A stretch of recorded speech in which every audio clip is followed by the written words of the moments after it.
আমি লুচ্চা? নিলয় আমাকে খেয়ে দিয়েছে। আর কি কি জানি বলছিলি? প্লিজ আপু, আমাকে ছেড়ে দেন। নিজের ইচ্ছায় আমার ঠোঁটে কিস কর। আজ আমার আর তোর বাসর রাত। এই দিনেই যদি দুজন আলাদা শুই, খুব খারাপ দেখাবে। এই জন্য প্রথম দিনে তোর সাথে শুয়েছি। খারাপ হলে হোক, আপনাকে কে অধিকার দিয়েছে আমার সাথে শুয়ার? ওঠেন ওঠেন। আমি আমার কাপা কাপা হাতে মেয়েটার ঘুমটা উঠালাম। ঘুমটা উঠিয়ে যা দেখলাম তা আমার পক্ষে মেনে নেওয়া সম্ভব না। দেখি আমার চিরচেনা শত্রু সুবর্ণা। আমি অজ্ঞান হয়ে যাওয়ার অবস্থা। এ আমি কি দেখতেছি? আমি যেন বিশ্বাস করতে পারতেছি না। আমার শরীর থেকে টপ টপ করে ঘাম বের হচ্ছে। আমি বললাম, আপনি এখানে? আপনি এখানে কেন? আমি থাকবো না তো অন্য কেউ থাকবে? এই বিয়ে আমি মানি না। আমি এখনই আব্বাকে বলছি। সুবর্ণা আমার পাঞ্জাবির কলার ছেড়ে বলল, কোথায় যাও চান্দু? তোমার খবর আছে। প্লিজ আপু, আমাকে ছেড়ে দেন। তুই এত দেরি করছিস কেন? আমি সেই কখন থেকে বসে আছি। আমি আর জীবনেও আপনার সামনে আসবো না। আপনাকে গালি দিব না। আমি লুচ্চা? নিলয় আমাকে খেয়ে দিয়েছে। আর কি কি জানি বলছিলি? জীবনে আর বলবো না, প্লিজ আমাকে ছেড়ে দেন। ছেড়ে দেব একটা শর্তে। আপনি যা বলবেন তাই করব। এদিকে আয়, আমার কাছে আয়, একেবারে আমার সাথে লেগে বস।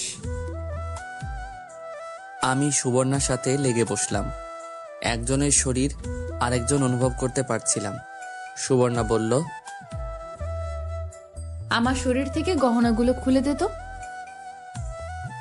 আমি কাপা কাপা হাতে গয়নাগুলো খুলে দিলাম। সুবর্ণা বলল, বল আমাকে কেমন লাগছে? খুব সুন্দরী। আমি তোকে মাফ করে দেব একটা কাজ করলে। কি কাজ? নিজের ইচ্ছায় আমার ঠোঁটে কিস কর। সুবর্ণা বলে কি নিজের ইচ্ছে কিস করতে? পাগল নাকি? এই সুবর্ণাকে যাব আমি কিস করতে? আমার শরীরে রাগ উঠতেছে। আমি বললাম, রাখেন আপনার কিস, রাখেন আপনার শর্ত, যত সব ফালতু। আর আমি আপনাকে বিয়ে করছি কে বলছে? চুপ, আস্তে কর। আসতে বলবো কেন? আর আপনি একটু সুন্দরী না, আপনি কালো ভূত, একেবারে পেতনি। এবার কিন্তু বাড়াবাড়ি হয়ে যাচ্ছে। বাড়াবাড়ি হলে হোক, তাতে আমার কি? ওকে বুঝছি, তোর মাথা ঠিক নেই। শোন, তুই বাথরুমে গিয়ে ফ্রেশ হয়ে আয়। এই নে কাপড়। আমি হাত থেকে কাপড় নিয়ে বাথরুমে চলে গেলাম। বের হলে সুবর্ণা বলল, এই নে শুয়ে পড়। সুবর্ণার পাশে বালিশ দিয়ে বলল, পাগল নাকি? আপনার সাথে আমি শুব? জীবনেও না। আপনার তো চরিত্র ভালো না, পরে কি জানি কি করেন। এমন কথা শুনে সুবর্ণার মুখটা কালো হয়ে গেল। মনে হয় অনেক কষ্ট পেয়েছে। কষ্ট পেলে পাক, তাতে আমার কি? যে যেমন তার সাথে তেমনই হওয়া উচিত। সুবর্ণা মুখটা কালো করে কাপড় পাল্টাতে লাগলো। আমি একটা বালিশ নিয়ে নিচে শুয়ে পড়লাম। কিছুক্ষণের মধ্যেই চোখে ঘুম চলে আসলো। সকালে ঘুম থেকে উঠেই দেখি সুবর্ণা আমাকে জড়িয়ে ধরে শুয়ে রয়েছে নিচে। এমনভাবে শুয়ে রয়েছে, নড়তে পারছিলাম না। আমি তাকে ডাক দিলাম, এইভাবে শুয়ে আছেন কেন? ওঠেন, আমাকে উঠতে দিন। আর একটু ঘুমা। আমাকে জড়িয়ে ধরেছেন কেন? রাতে আমার সাথে কি করছেন? ছাড়েন বলছি। আজ আমার আর তোর বাসর রাত। এই দিনেই যদি দুজন আলাদা শুই, খুব খারাপ দেখাবে। এই জন্য প্রথম দিনে তোর সাথে শুয়েছি। খারাপ হলে হোক, আপনাকে কে অধিকার দিয়েছে আমার সাথে শুয়ার? ওঠেন ওঠেন। সুবর্ণা উঠে চলে গেল বাথরুমে। এই রুমের সাথে একটা অ্যাটাচ বাথরুম আছে, যেটা শুধু এই রুমের মানুষ ব্যবহার করতে পারবে। আমি বিছানায় উঠে শুয়ে রইলাম। সুবর্ণা বাথরুম থেকে বের হয়ে বলল, কি রে, আরো ঘুমাবি? যা ফ্রেশ হয়ে নে, আমি চা নিয়ে আসছি। আমি যেটা মনে চাই করব, সেটা আপনাকে নিয়ে ভাবতে হবে না। আপনি আপনার নিজের চরকায় তেল দিন। তুই মুখে মুখে তর্ক করস কেন? আমি কি তোর খারাপ বলছি? করব, 100 বার করব। আপনি আমাকে আদেশ দেওয়ার কে? দেখেন আপু, আমার উপর অধিকার খাটাতে আইসেন না। ওকে, তোর যা ইচ্ছা কর। আমি বাথরুমে ঢুকে ফ্রেশ হয়ে বিছানায় শুয়ে রইলাম। সুবর্ণা চা নিয়ে আসলো। আমি বললাম, আমি চা খাবো না। চা খাবি না তো কি সিগারেট খাবি? হুম। এখন থেকে যদি সিগারেটের নাম মুখে উঠেছে, তোর এই মুখ আমি পুড়ে ফেলবো। দেখবো নে, আমি এখন গিয়ে সিগারেট খাবো। দাঁড়া, তোর আব্বাকে বলতেছি। এই না না আপু, আব্বাকে বইলেন না। এখন চা খা। সুবর্ণা চা দিয়ে একটা কাগজ আমার দিকে দিয়ে বলল, নে, এটা ধর। কি এটা? আমি খুলে দেখলাম 10 লক্ষ টাকার একটা চেক। আমি বললাম, এটা কিসের জন্য? এটা আমার আব্বা তোর আব্বাকে উপহার দিয়েছিল, কিন্তু তোর আব্বা নেয়নি। এখন আমি কি করব? এটা তুই তোর আব্বাকে দিস। দেখো, একে তো আপনাকে আমার ভালো লাগে না, দ্বিতীয় এটা আমি নিব না, কারণ পরে কিছু হলে আমাকে এই টাকার খোটা দিবেন। এমন ফালতু কথা বলিস কেন? এটা উপহার, যৌতুক না। তারপরেও এটা আমি নিব না। এমন করিস না সাকিব, তোর আব্বার এখন টাকার দরকার। তোরা না ফ্ল্যাট কিনবি, সেজন্য তোদের টাকাটার দরকার। সেই চিন্তা আপনাকে করতে হবে না। প্লিজ টাকাটা নিয়ে তোর আব্বাকে দে, না হলে তোর আব্বাকে ব্যাংক থেকে ঋণ নিতে হবে। পরে ঋণ শোধ না করতে পারলে ঋণের বোঝা আরো বাড়বে।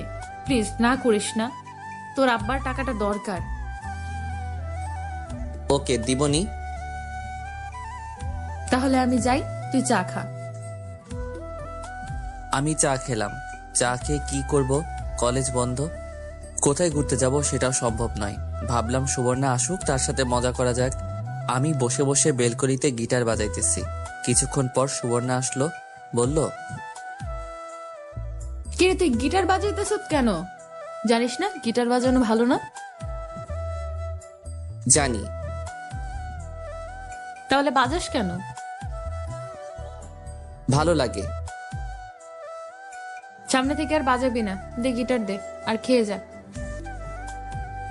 সুবর্ণা আমার হাত থেকে গিটার নিয়ে চলে গেল। আমি খেতে গেলাম। খেয়ে দিয়ে রুমে এসে শুয়ে শুয়ে মোবাইল টিপতেছি আর কানে হেডফোন লাগিয়ে গান শুনতেছি। কিছুক্ষণ পর সুবর্ণা আসলো, এসে বলল, কিরে কি করস? দেখতেছেন না? সুবর্ণা আমার পাশে শুয়ে আমার সাথে একেবারে নিজের শরীরটা লাগিয়ে বলল, দে একটা তার আমাকে দে, আমিও শুনবো। না, আপনার মোবাইল আছে না, আপনার মোবাইল দিয়ে আপনি শুনুন। তুই এখনো আমাকে আপনি করে বলস? আমরা না এখন জামাই বউ?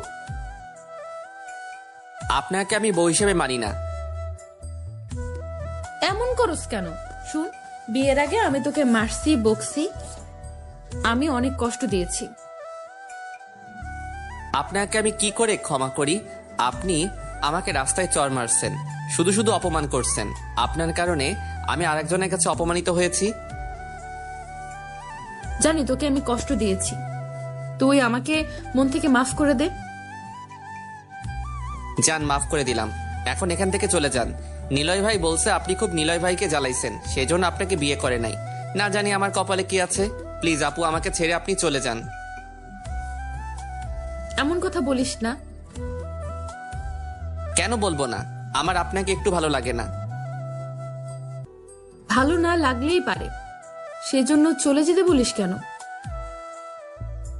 আপনি চলে যান। প্লিজ এমন কথা বলিস না। আমি আর তোকে কষ্ট দেব না। তোর প্রত্যেকটা কথা আমি শুনবো। প্লিজ এমন কথা বলিস না। আপনাকে আমি মেনে নিতে পারছি না। সুবর্ণা কাছে এসে আমার হাত ধরলো। সুবর্ণা বলল, সাকিব, আমি তোকে ভালোবাসি। কিন্তু আমি তো বাসি না, আমার হাত ছাড়েন। এই বলে আমি উঠে ঘর থেকে বের হব। সুবর্ণা বলল, কোথায় যাস? কেন আপনাকে বলতে হবে? যেখানে যাস তাড়াতাড়ি আসিস, আর ফোন দিলে ফোন ধরিস। না, ধরবো না। সাকিব। এই বলে আমি ঘর থেকে বের হয়ে বাইরে চলে আসলাম। বাইরে এসে আমি সিগারেট ধরাইলাম, ধরিয়ে এক জায়গায় বসলাম। বসে বসে ভাবতেছি, সুবর্ণার সাথে যা করছি তা কি ঠিক করতেছি? অবশ্যই ঠিক করতেছি। তার সবচেয়ে বড় কারণ হলো আমাকে না বলে না জানিয়ে হুট করে বিয়ে করে ফেলা। এটা আবার কোন ধরনের ফাইজলামো? আমাকে তো অন্তত একটিবার জিজ্ঞেস করতে পারতো। আর মা আব্বা কি করে আমাকে এই মেয়ের সাথে বিয়ে দিতে পারলো? সুবর্ণার বয়স বেশি, অবশ্য সেটা কোনো প্রবলেম না, কারণ এক হিসেবে আমার আপুদের ভালো লাগে। কিন্তু সুবর্ণাকে কেন জানি আমার মন মেনে নিতে পারছে না। তার কোনো কারণ আমি খুঁজে পাচ্ছি না। সে কি আসলেই অনেক জ্বালাতন করে? সেটা পরে দেখা যাবে।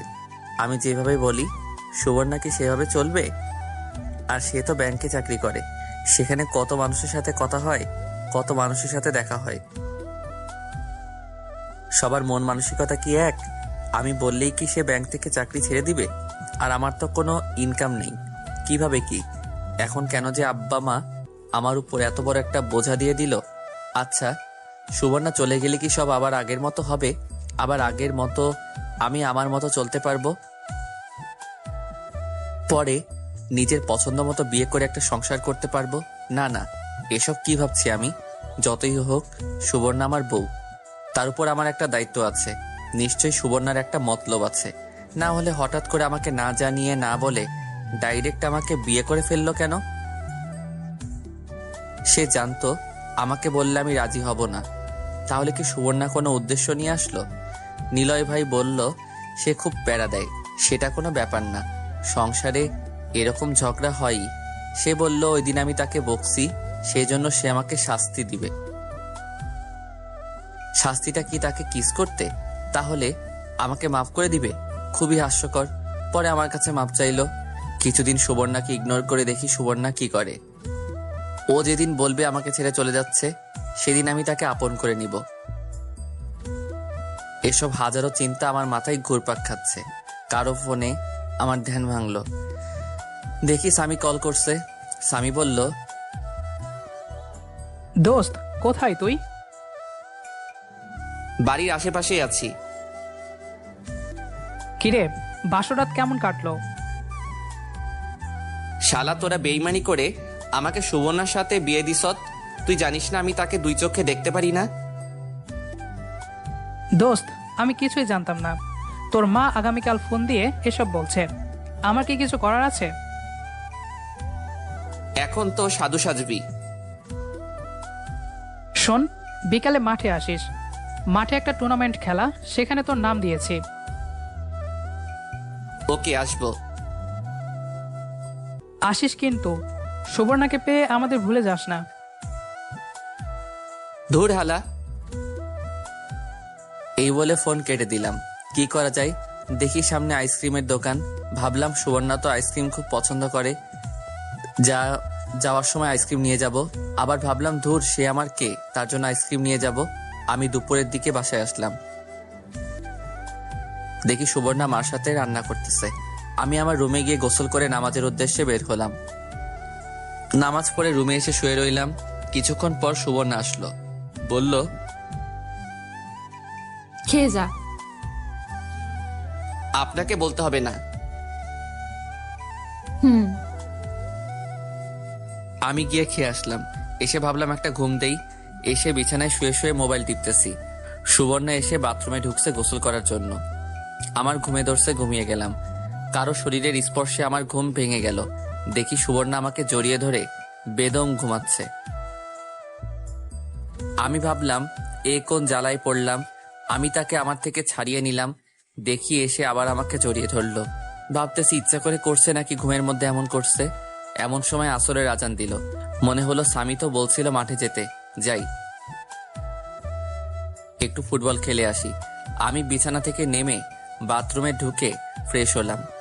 তারপর ট্রাউজার পরে রেডি হলাম বাইরে যাওয়ার জন্য। এমন সময় সুবর্ণা বলে উঠল, কোথায় যাস? খেলতে। যাস না, আমার সাথে শুয়ে থাক, আমার ভালো লাগছে না। আপনার সাথে শুতে আমার বয়ে গেল। আর একটু পরে যা। কেন? আমাকে একটু জড়িয়ে ধরে শুয়ে থাক, আমার ভালো লাগছে না।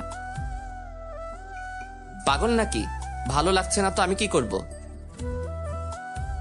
এমন করিস কেন? আমার কষ্ট লাগে। এই বলে সুবর্ণা বিছানা থেকে উঠে এসে আমাকে শক্ত করে জড়িয়ে ধরলো। আমি বললাম, আরে কি করছেন? কেউ দেখে ফেলবে তো।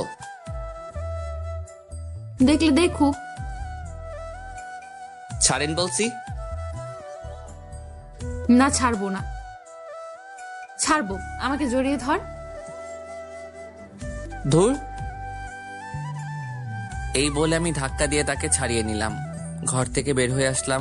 আস্তে আস্তে ভাবতে লাগলাম, এ কোন মেয়ের পাল্লায় পড়লাম আমি। আসলে তার কি দোষ? সবাই তো বিয়ের পর এগুলো করে, কিন্তু আমার কেন জানি তাকে ভালো লাগে না। মনে চায় তার থেকে দূরে দূরে থাকতাম। বউ বলেই কি, অথচ অন্য কোনো মেয়ের প্রতি আমার কোনো ইন্টারেস্ট নাই। যাকে দেখি সুবর্ণার চেয়ে সুন্দরী না। যাই হোক, এসব ভাবতে ভাবতে আমি মাঠে চলে আসলাম। খেলাধুলা করে বাসার উদ্দেশ্যে রওনা দিলাম। বাসায় এসে ফ্রেশ হলাম। দেখি সুবর্ণা নাই। মাকে জিজ্ঞেস করলে বলে ছাদে গিয়েছে মরিয়মের সাথে। ভাবলাম ছাদে কি করে এত মানুষের মাঝে। দূর, সেসব ভেবে লাভ নাই। ও যেটা মনে চায় সেটাই করুক। মাগরিবের নামাজ পড়ে রুমে আসলাম। দেখি মার সাথে কি যেন করতেছে। আমি রুমে এসে একটা গল্পের বই পড়তেছি। এমন সময় সুবর্ণা সেমাই নিয়ে রুমে প্রবেশ করলো আর বলল, নে, সেমাইটা খেয়ে নে। খাবো না। তুই না জীবনেও ভালো হবি না। এদিকে আয়, আমি খাইয়ে দেই। আমার সাথে এরকম করতে আইসেন না, আমি খাবো না। সুবর্ণা গরম সেমাই চামচে নিয়ে ফু দিয়ে ঠান্ডা করে মুখের কাছে এনে দিল। বলল, হা কর। না। হা কর বলছি। না। সুবর্ণা অনেকক্ষণ ধরে চামচ আমার মুখের সামনে দিয়ে ধরে রাখলো। আমার হা করায় আসায় দেখি আমি হা করছি না। তারপর সে নিজেই সেটা খেয়ে ফেলে। দেখি তার চোখের কোণায় পানি। মনে হয় কষ্ট পেয়েছে। কষ্ট পেয়েছে আমার কি? সেমাই রেখে সে বলল, তাহলে তুই আমার সাথে এমন করিস কেন? তোর কাছে তো আমি মাফ চাইছি। আমার আপনাকে ভালো লাগে না। প্লিজ আপু, আপনি চলে যান, আমাকে একা থাকতে দিন। সাকিব, এমন কথা বলিস না, আমার অনেক কষ্ট লাগে। কোথায় কষ্ট লাগে আপনার? আমার মনে হয় আপনার পেটে কষ্ট লাগে। সাকিব, কি আপু? তুই এখনো আমাকে আপনি করে বলিস কেন? তুই করে বল, আমরা তো জামাই বউ। কিন্তু আমি তো বউ হিসেবে মানি না আপনাকে। এমন করলে কিন্তু আমি চলে যাব। যান, তাতে আমার কি? সত্যি কিন্তু আমি চলে যাব। যান, আপনি গেলে আমি বাঁচি। হঠাৎ দেখবি আমি একদিন চলে যাব। হঠাৎ কেন? এখনই চলে যান। সুবর্ণা কাঁদা শুরু করলো। কাঁদতে কাঁদতে শুয়ে রইল। আমিও না শোনার ভান করে বই পড়তেছি। সুবর্ণা বলল, আমি আগামীকাল থেকে ব্যাংকে যাব। যান। তোর কলেজ খুলবে কবে? জানি না। চল না, কোথাও ঘুরতে যাই। আপনার সাথে আমি কোথাও যাব না। কেন? এমনি ভালো লাগে না? চল না যাই, দেখবি ভালো লাগবে। না, আমি কোথাও যাব না। ওকে। এই বলে সুবর্ণা বাইরে চলে গেল। কিছুক্ষণ পর এসে বলল খেয়ে যাইতে। আমি খেয়ে দিয়ে শুয়ে রইলাম। চোখে ঘুম আসতেছে। দেখি সুবর্ণা ঘরে ঢুকে দরজা বন্ধ করে দিল আর আমার পাশে এসে শুয়ে পড়ল। আমি বললাম, আমি আপনার সাথে শুব না। প্লিজ সাকিব, এমন করিস না, শুধু আজকে রাতটা থাক। এক মুহূর্ত না। আমি বিছানা থেকে নামলাম, নেমে বালিশ নিচে দিয়ে শুয়ে রইলাম। সুবর্ণা উপরে শুয়ে রইল। আমি অনেকক্ষণ এদিক সেদিক করে তাকালাম, যাই আজকে রাতটা সুবর্ণার সাথে শুই। এইভাবে আমি সুবর্ণার পাশে শুয়ে পড়লাম। পিছন থেকে তাকে জড়িয়ে ধরলাম আর কানে কানে বললাম, শুধু আজকে রাতের জন্য। সুবর্ণা আমার দিকে ফিরল, ফিরে একটা মুচকি হাসি দিল আর আমাকে শক্ত করে জড়িয়ে ধরল। একটা পা আমার শরীরের উপর উঠিয়ে দিল। জানিস আমি কি চাই? আমি চাই শুধু তুই আমাকে এভাবে জড়িয়ে ধরে শুয়ে থাকবি। আমি আর কিচ্ছু চাই না। না, শুধু আজকে। ওকে। সুবর্ণা আমার মুখের দিকে তাকিয়ে আছে মায়াভরা দৃষ্টিতে। সুবর্ণা একটা লেহেঙ্গা পরছে আর উপরে কি জানি পরছে, নাম জানি না। আর আমি বরাবরের মতো একটা শর্ট প্যান্ট আর একটা পাতলা গেঞ্জি। সুবর্ণা আমার বুকে তার মাথা রাখলো। দেখি তার ঠোঁট দুটো হালকা লিপস্টিক আছে। আমার কেন জানি ইচ্ছে করছে তার ঠোঁটে কিস করতে। আমি কিস করতে যাব, ভাবলাম একটু বেশি হয়ে যাচ্ছে না, এতটুকুই থাক। আমিও তাকে শক্ত করে জড়িয়ে ধরে ঘুমিয়ে পড়লাম। সকালে ঘুম থেকে উঠে দেখি সুবর্ণা পাশে নাই। আমি কিছুক্ষণ শুয়ে থাকলাম। একটু পর সুবর্ণা চা নিয়ে আসলো। আমি ফ্রেশ হয়ে চাটা খেয়ে গেলাম আব্বার কাছে। গেলাম ওই টাকার চেকটা নিয়ে। আমি আব্বার কাছে গিয়ে বললাম,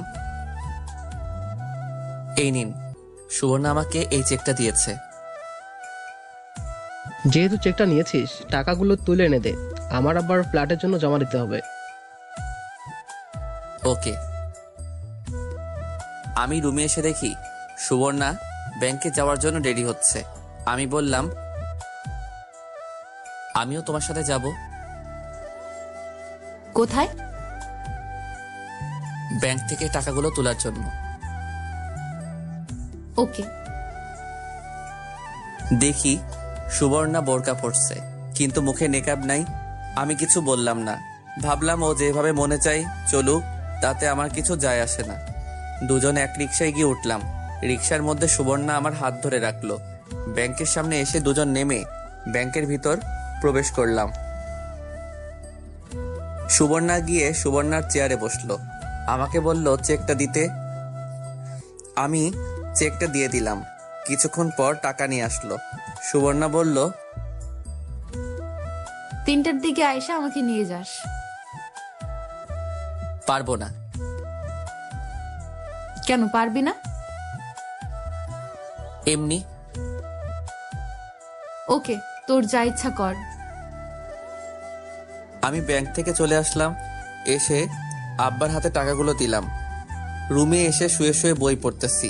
সুবর্ণা এখন হাড়ে হাড়ে বুঝতে পারছে সাকিবের মতো না নিয়ে বিয়ে করে নিজের পায়ে কুড়াল মারছে। ভাবছিল বিয়ের পর সাকিব সুবর্ণার কথা মতো চলবে, কিন্তু এখন দেখা যাচ্ছে সুবর্ণা মাপচে কুল পাচ্ছে না। কি করলে সাকিব সুবর্ণার কথা মতো চলবে, সুবর্ণার মনের কথা বুঝবে, সুবর্ণার কষ্ট বুঝবে, সেটাই সুবর্ণা খুঁজে পাচ্ছে না। তার সাথে কথা বললে খালি বলে চলে যেতে। এই কথা বললে সুবর্ণার অনেক কষ্ট লাগে। সাকিব কি বোঝে না সুবর্ণার কষ্ট? মনে হয় বুঝে না বোঝার ভান করে। সুবর্ণার নিয়ত করলো সাকিব যতই কষ্ট দিক সাকিবকে ছেড়ে কোথাও যাবে না, কারণ সুবর্ণা সাকিবকে অনেক বেশি ভালোবাসে। সাকিব ভালোবাসে কিনা জানি না। সুবর্ণা এখন কাজে মন দিয়েছে। কিছুক্ষণ পর এক পিএস এসে বলে গেল স্যারের রুমে যেতে, মিটিং আছে। সুবর্ণা স্যারের রুমে গিয়ে দেখে কেউ নেই। সুবর্ণা ভাবলো আমার একা আবার কিসের মিটিং। অফিসে ঢুকে সালাম দিল। অফিসের স্যারটা খুব হ্যান্ডসাম। শুনছে বিয়ে হয়ে বলে ডিভোর্স হয়ে গেছে। সেসব দেখে লাভ নাই, কি জন্য ডাকছে সেটা শুনি। স্যার বলল,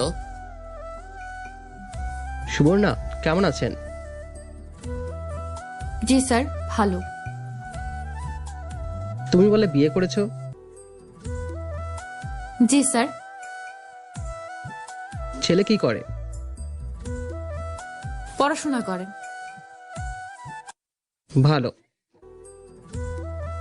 জি স্যার। কিছুদিন তো ছুটি কাটালেন, এখন কাজে মন দিন। জি স্যার। যাও, কাজে যাও।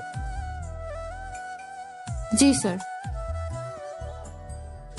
সুবর্ণা স্যারের কাজ কারবার কিছুই বুঝলো না।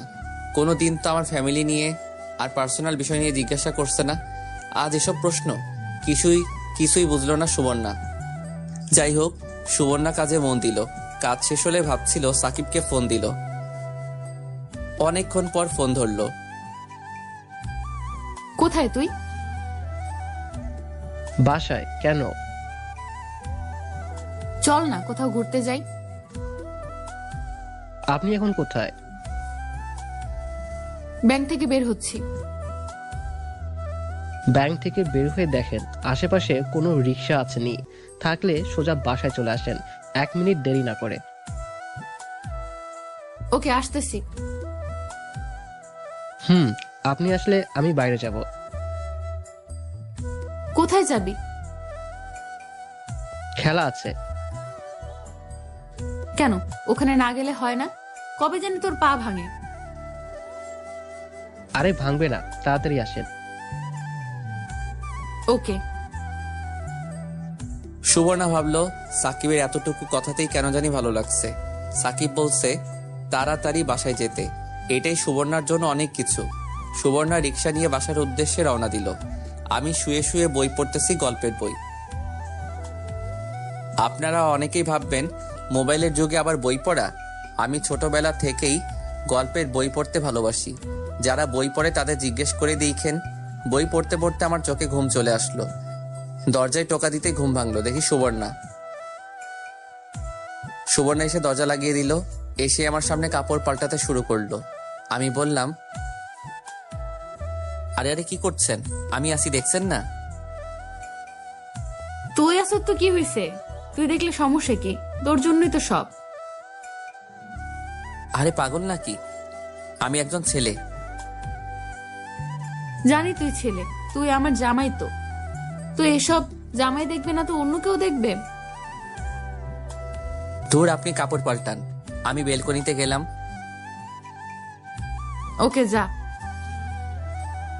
আমি বেলকনিতে চলে আসলাম। কতক্ষণ বসে রইলাম। সুবর্ণা ডাক দিল, বলল, কিরে, একটু এদিকে আয় তো। কাপড় পাল্টানো হয়েছে? তুই এদিকে আসবি তো? আমি ভিতরে গেলাম। গিয়ে যা দেখলাম তা দেখার জন্য আমি মোটেও প্রস্তুত ছিলাম না। দেখি সুবর্ণা শুধু ব্রা পরে দাঁড়িয়ে আছে। সুবর্ণা বলল, পেছনের দিকটা খুলে দে তো, আমি ধরতে পারছি না। আমি নাই। এই বলে আমি দৌড় দিয়ে বেলকনিতে চলে আসলাম। সুবর্ণা বলল, কিরে, খুলে দিয়ে যা, আমি আবার ফ্রেশ হব। আমি পারবো না। তোকে পারতেই হবে, তাড়াতাড়ি আস। পারবো না বলছি না। না খুললে কিন্তু আজকে এভাবেই বসে থাকবো। আমি ভাবলাম কি ঝামেলায় পড়লাম।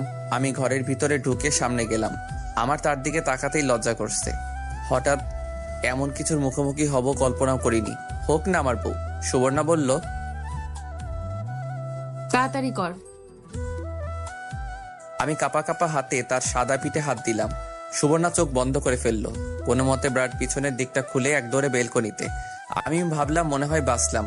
সুবর্ণা কিছুক্ষণ পর ডাক দিল, বলল, কিরে, খেয়েছিস? হুম। দে তো তোর মানি ব্যাগটা। মানি ব্যাগ দিয়ে কি করব? দে তো। সুবর্ণা মানি ব্যাগ চেক করলো। নিজের ব্যাগ থেকে কিছু টাকা দিয়ে বলল, নে, এগুলো খরচ করিস। না লাগবে না। লাগবে। টাকাগুলো আপনার কাছে রাখেন, আমি চেয়ে নিব। মানিব্যাগে থাকলে আমি খরচ করে ফেলবো। ওকে। আমি ভাবলাম যাই খেলাধুলা করে আসি। ট্রাউজার পরে রেডি হয়ে বাইরে বের হওয়ার জন্য রেডি হলাম। সুবর্ণা বলল, কোথায় যাস? জানেন না? না, জানি না। আমি গেলাম। এই বলে আমি বের হয়ে চলে আসলাম। এইভাবে কিছুদিন চলে গেল। আমি পরে আর সুবর্ণার সাথে রাতে শুই নাই। সে অনেক রিকোয়েস্ট করছিল, আমিও বেশি তাকে পাত্তা দেই নাই। সুবর্ণা কেন জানি আগের মতো এত কথা বলে না। সেও তার মতো থাকে, আমিও আমার মতো থাকি। সেও তার কাজ করে, আমিও আমার কাজ আমি করি। একদিন আমি কলেজ থেকে সুবর্ণার ব্যাংকের সামনে দিয়ে আসছিলাম। কেন জানি মনে হলো ব্যাংক থেকে ঘুরে আসি, সুবর্ণাকেও দেখে আসি। আরও বলছিল ব্যাংক থেকে গিয়ে ক্রেডিট কার্ড আনতে। তাই ভেবে আমি ব্যাংকের ভিতর ঢুকে সুবর্ণার ডেস্কে আসলাম। দেখে ওর নাই। ব্যাপারটা কিছু বুঝলাম না, মনে হয় মিটিং করে। সেই ভেবে কিছুক্ষণ বসে রইলাম। অনেকক্ষণ হয়ে গেল আসছে না। আমি পাশের একজনকে জিজ্ঞেস করলাম, ভাই উনি কোথায় গিয়েছে? জানি না ভাই। কোথায় যেতে পারে আপনার মনে হয়? ইদানিং দেখতাছি বসের অফিসে বেশি যায়, সেখানেই যেতে পারে। ভাই আপনাদের বসের অফিসটা কোথায়? 3 তলায়। ধন্যবাদ ভাই। ওয়েলকাম। আমি 3 তলায় গিয়ে বসের রুম বের করলাম। দেখি সুবর্ণা স্যারের সাথে কথা বলতেছে। আর একটু পরপর সুবর্ণা আর স্যার একসাথে হাসি দিয়ে উঠতেছে। আমি কিছুই বুঝলাম না তারা দুজন একা একা কিসের মিটিং করে। আমি আবার ওই ভাইয়ের কাছে গেলাম, দেখি ও খুব ব্যস্ত। আমি বললাম, ভাই একটু কথা বলা যাবে? একটু দাঁড়ান ভাই। ওকে। এই ভাই কাজ শেষ করে বলল, জি ভাই বলেন। ভাই আপনার নাম কি? আমার নাম সাদিকুল। সাদিকুল ভাই, উনি কি সবসময় স্যারের রুমে মিটিং থাকে? ভাই অধিকাংশ সময় দেখি উনি স্যারের রুমে থাকে, তখন আমাদের কারো মিটিং থাকে না। তারপরে উনি স্যারের সাথে বসে কিসের কথা বলে জানি। ভাই আপনি কে? আপনি তার সম্পর্কে এত কিছু জিজ্ঞেস করছেন কেন? উনি আমার ওয়াইফ। ভাই আপনার সাথেই ওর বিয়ে হয়েছে। উনি এসে আমার সাথে হ্যান্ডশেক করলো। ভাই আমি এখন যাই, সুবর্ণা আসলে বইলেন। আমি আসছি। ওকে ভাই। আমি ব্যাংক থেকে বের হয়ে বাসায় চলে আসলাম। আমি ভাবতেছি সুবর্ণার অন্য কোনো মতলব আছে, না হলে কাজ বাদ দিয়ে তার বসের রুমে গিয়ে বসে থাকবে কেন? আর সারি বা কেমন? সুবর্ণার সাথে এত কথা কিসের? নিশ্চয়ই কোনো মতলব আছে। ভাবলাম সুবর্ণা আসলে জিজ্ঞেস করব। আবার ভাবলাম না, দেখি সুবর্ণা কি করে। সুবর্ণা এখন আর আগের মতো কেয়ার করে না। এখন কেন জানি তার থেকে বেশি আমার কষ্ট হয়। তার এমন চুপচাপ থাকা আমার কেন জানি ভালো লাগে না। কিছুক্ষণ পর সুবর্ণা বাসায় আসলো। ঘরে ঢুকে বলল, তুই বলে ব্যাংকে গিয়েছ? হুম। আসলে আমি একটা মিটিং এ ছিলাম, তুই ফোন দিতি। না থাক, ভাবলাম যদি তোমার মিটিং এ সমস্যা হয়। কি জন্য গিয়েছিলি? এমনি ওই দিক দিয়ে যাচ্ছিলাম, ভাবলাম তোমাকে রেখে যাই। হুম। দুপুরে কি খেয়েছো? তেমন কিছু না। তোমার বসের সাথে লাঞ্চ করছো তাই না? হুম। ভালো। এই নে তোর ভিসা কার্ড। হুম। সুবর্ণা আমার সাথে কথা বলছে আর ড্রেস চেঞ্জ করতে লাগলো। সুবর্ণা বলল,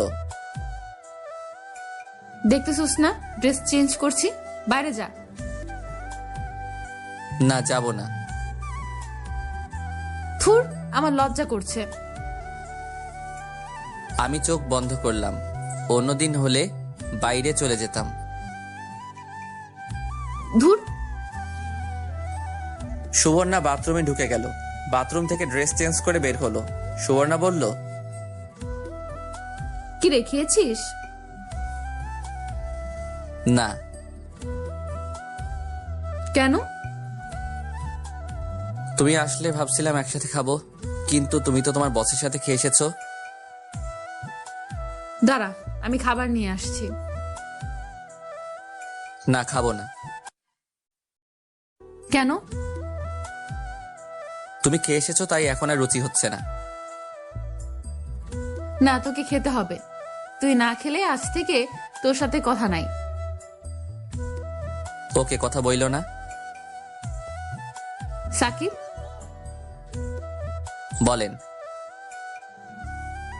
এখনো কি আমি তোর পর? তোর সাথে কতদিন হয়ে গেল দুজন একসাথে থাকতেছি। এতদিন পর ছিলেন না, এখন আস্তে আস্তে পর হচ্ছেন। পর হতে যাব কেন? আপনিই বলেন। একটা কথা বলবো? বলেন। তাহলে আমার কাছে আয়, আমাকে জড়িয়ে ধর, পরে বলবো। বললে বলেন, না হলে আমি গেলাম। আমার বলতে লজ্জা করছে, এদিকে আয় না। ওকে। আমি সুবর্ণার কাছে গিয়ে সুবর্ণাকে বুকে টেনে নিলাম। সুবর্ণাও 2 হাতে জড়িয়ে ধরে বলল, চল না, একটা বেবি নেই। আমি ভাবলাম সুবর্ণার কথা ঠিকই বলেছ, কিন্তু এখন সুবর্ণার মতিগতি কিছুই বুঝতে পারছি না। দেখি শেষমেশ কি হয়, পরে না হয় চিন্তা করব। আমি বললাম, দেখো, একে তো আমার কোনো কিছুই হয় নাই, মানে চাকরি, পড়ালেখা চালিয়ে যেতে হবে, আর এখন সম্ভব নয়। আর কিছুদিন সময় দাও। ওকে, তোর যতদিন লাগে সময় নে। প্লিজ আমাকে ছেড়ে চলে যাস না। ওকে।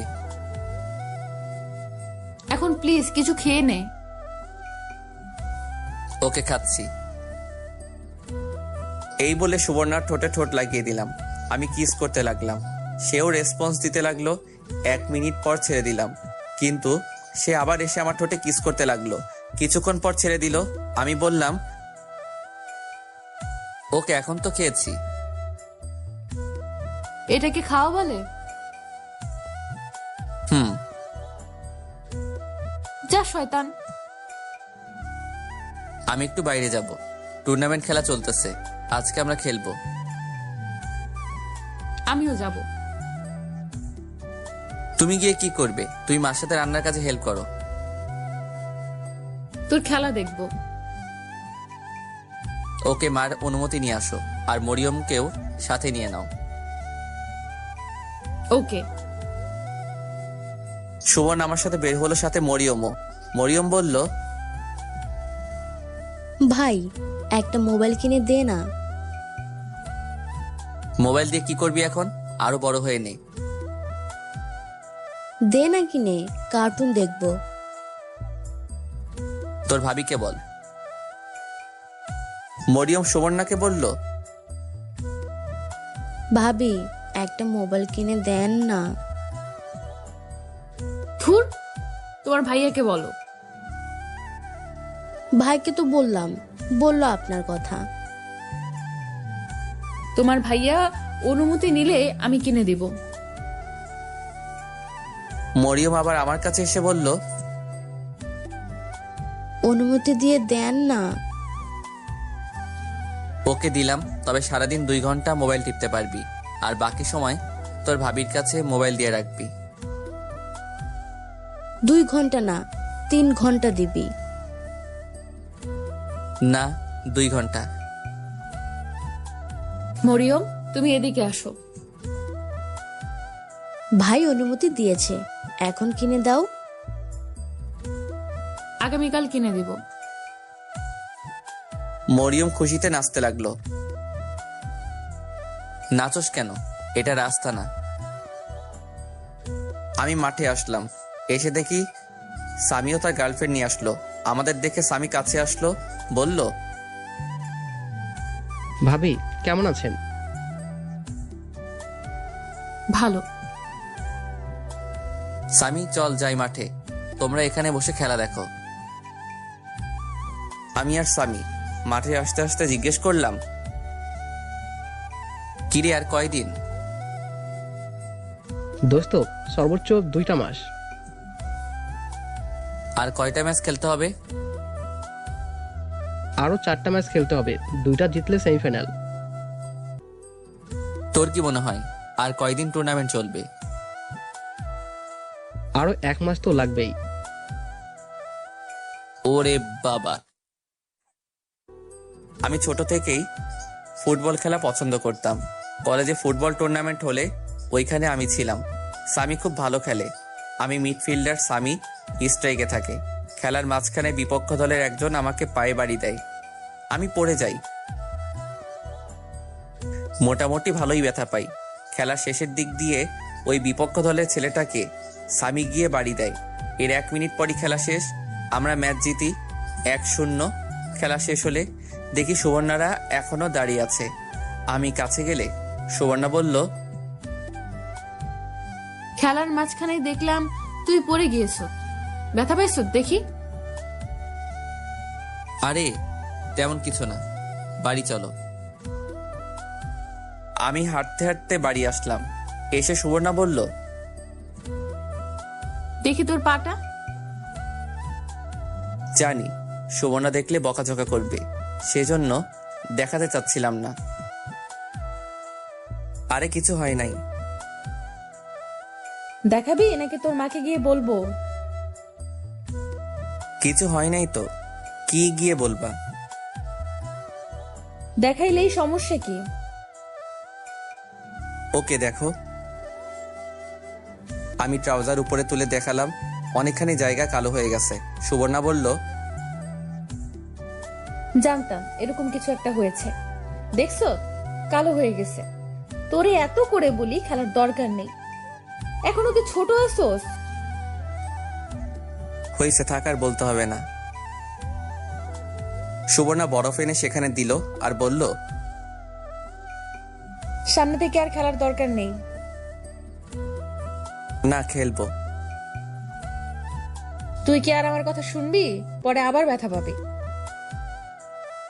চুপ করো না এখন। সুবর্ণা সুন্দর করে বরফ লাগিয়ে দিল। আমি গোসল করে পড়তে বসলাম। সুবর্ণা মার সাথে গিয়ে রান্নার কাজে হেল্প করতে লাগলো। একটু পর হালকা নাস্তা দিয়ে গেল।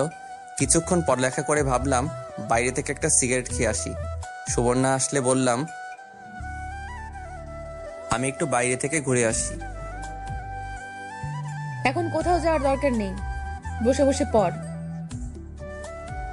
না, যাব। কেন এখন বাইরে যাবি? আমি একটা সিগারেট খাইতে। ধুর, তুই কি জীবনেও ভালো হবি না? না। এখন যদি যাস তাহলে তোর মার কাছে বলে দেবো তুই সিগারেট খাস। বইল। এই বলে আমি বাইরে চলে আসলাম। আমি জানি সুবর্ণা বলবে না। আমি সিগারেট খেয়ে বাসায় আসলাম। আসার সময় মরিয়মের জন্য আর সুবর্ণার জন্য আইসক্রিম নিয়ে আসলাম। সুবর্ণা আইসক্রিম পেয়ে মহা খুশি, বলল, তাহলে এই ছিল তোর মনে? হুম। ভাত খেয়ে যা। আসতেছি। আমি খেয়ে দিয়ে রুমে এসে গল্পের বই পড়তেছি। আমি নিচে শুয়ে বরাবরই মতোই আজকেও নিচে শুইলাম। সুবর্ণা এসে দেখে আমি নিচে শুয়ে আছি। সুবর্ণা বলল, কিরে আজকেও নিচে শুবি? কেন, আজকে কি কোনো স্পেশাল দিন নাকি? না, ওপরে শো। না। হয় তুই আমার সাথে ওপরে শো, নইলে আমি তোর সাথে নিচে শুব। আমি এটাই চাইছিলাম। তোমার যা ইচ্ছা করো। সুবর্ণা আমার পাশে বালিশ দিল আর গিয়ে কাপড় চেঞ্জ করলো। সুবর্ণা এতক্ষণ সালোয়ার কামিজ পরা ছিল, সেগুলো চেঞ্জ করে একটা লেহেঙ্গা আর হাতা কাটা গেঞ্জি পরলো।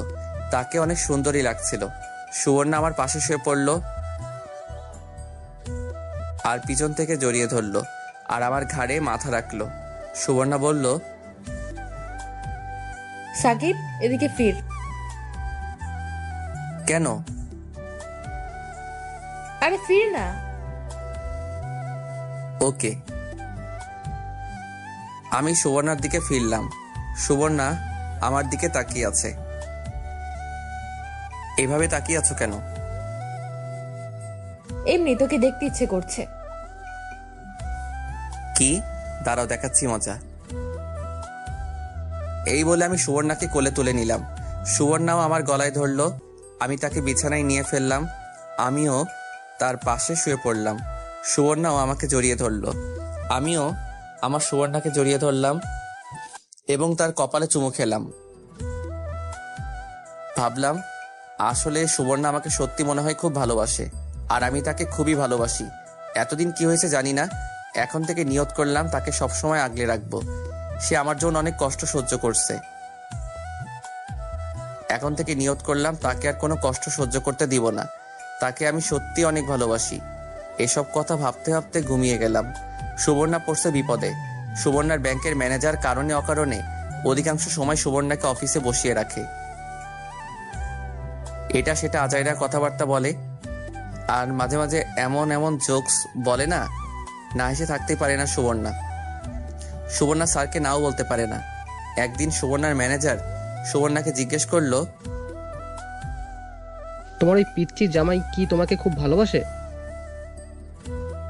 ওই সময় সাকিবের সাথে সুবর্ণার সময় খারাপ যাচ্ছিল, তাই সুবর্ণা বলল, ভালোবেসে স্যার। আমার মনে হয় ভালোবাসে না। আপনার এরকম মনে হয় কেন? দেখো, এসব আমরা পিছনে ফেলে এসেছি, সব বুঝি আমরা। যদি তোমার তাকে ভালো না লাগে তাহলে তুমি তাকে ছেড়ে দাও। সুবর্ণা তখন আর কিছু বলে নাই। বাড়িতে এসে আমার সাথে রান্নাঘরে কাজ করতেছে।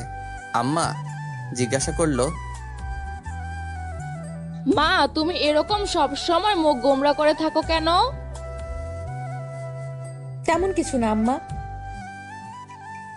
আমি সব বুঝি মা, জানি তোমার সাথে সাকিবের সময় ভালো যাচ্ছে না। মা, এখানে আমাদের কিছু করার নেই। একে তো আমরা তার অনুমতি ছাড়াই তোমাকে তার সাথে বিয়ে দিয়েছি। এখন যদি তাকে গিয়ে কিছু বলি তাহলে সে সম্পূর্ণ দোষ দিবে আমাদের। সুবর্ণা কেঁদে দিল এবং আম্মাকে জড়িয়ে ধরে কেঁদে কেঁদে বলতে লাগলো, আমি জানি আম্মা, সাকিব একদিন আমাকে ঠিক বুঝবে, আমার গুরুত্ব বুঝবে। সে খুব ফ্রেশ মাইন্ডের ছেলে। আমার মনে হয় তোমাকে সে খুব ভালোবাসে। একটু ধৈর্য ধরো মা। আমি তাকে খুব ভালোবাসি আম্মা। আমি জানি মা, এখন কেঁদো না। আর শোনো, সামনের মাসে আমরা এই ফ্ল্যাট ছেড়ে দিয়ে নতুন একটা ফ্ল্যাটে চলে যাব। না আম্মা, আপনারা যান, সাকিবের সাথে ঝামেলা শেষ করে আমরা আসবো, আর এই ফ্ল্যাটের ভাড়া আমি দিব। কেন মা, শুধু শুধু অপচয় করবা? আমাদের সাথে নতুন ফ্ল্যাটে চলো। না আম্মা, সাকিবের সাথে ঝামেলা মিটমাট করে আমরা আসবো। প্লিজ আম্মা, না করেন না। ওকে, তোমার যা ইচ্ছা করো। ওকে আম্মা, এই জন্য আপনাকে আমার এত ভালো লাগে।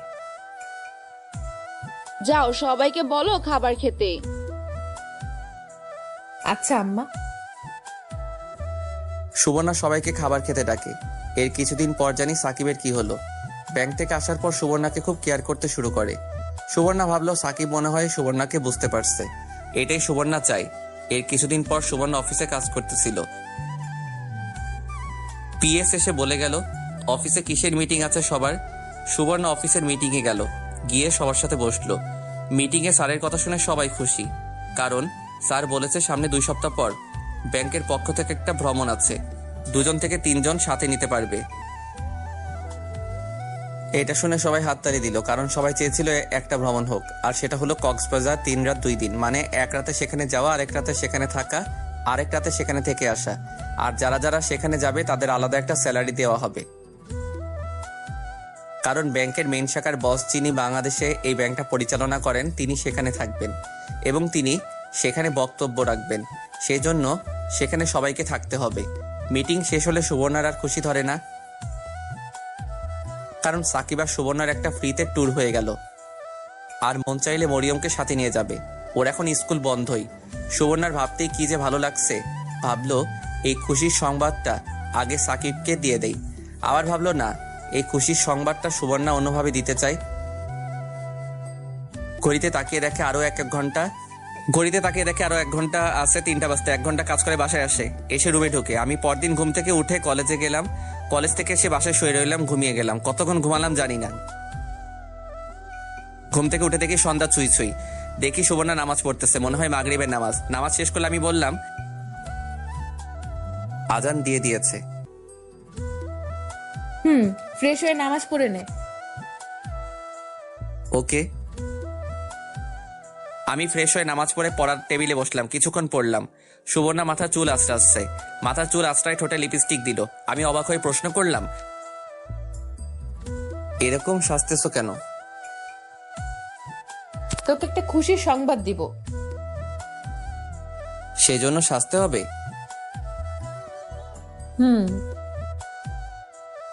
সুবর্ণা আমার পিছনে এসে আমাকে পিছন থেকে জড়িয়ে ধরলো আর গালে একটা চুমু দিল।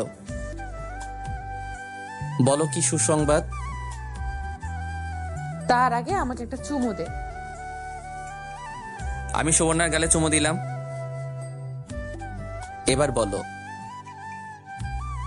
না, ঠোঁটে কিস কর। দূর, তুমি না দিন দিন। বল দিন দিন। আমি সুবর্ণাকে হাত ধরে সামনে আনলাম, এনে টেবিলের উপর বসালাম। আমি দাঁড়িয়ে সুবর্ণা 2 ঠোঁটে আমার ঠোঁট লাগিয়ে দিলাম। সুবর্ণাও রেসপন্স দিতে লাগলো।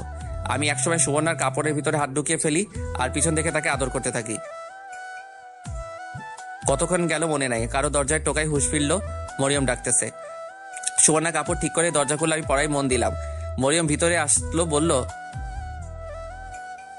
ভাবি আমার মোবাইলটা কোথায়? ও, আমার একটুও মনে নাই। মনে তো থাকবেই না, আমি বলছি না। আরে মন খারাপ করতেছিস কেন? আমার মনে ছিল। ভাবলাম তুমি কেমন মোবাইল পছন্দ করো, তাই তোমাকে নিয়েই মোবাইল কিনবো।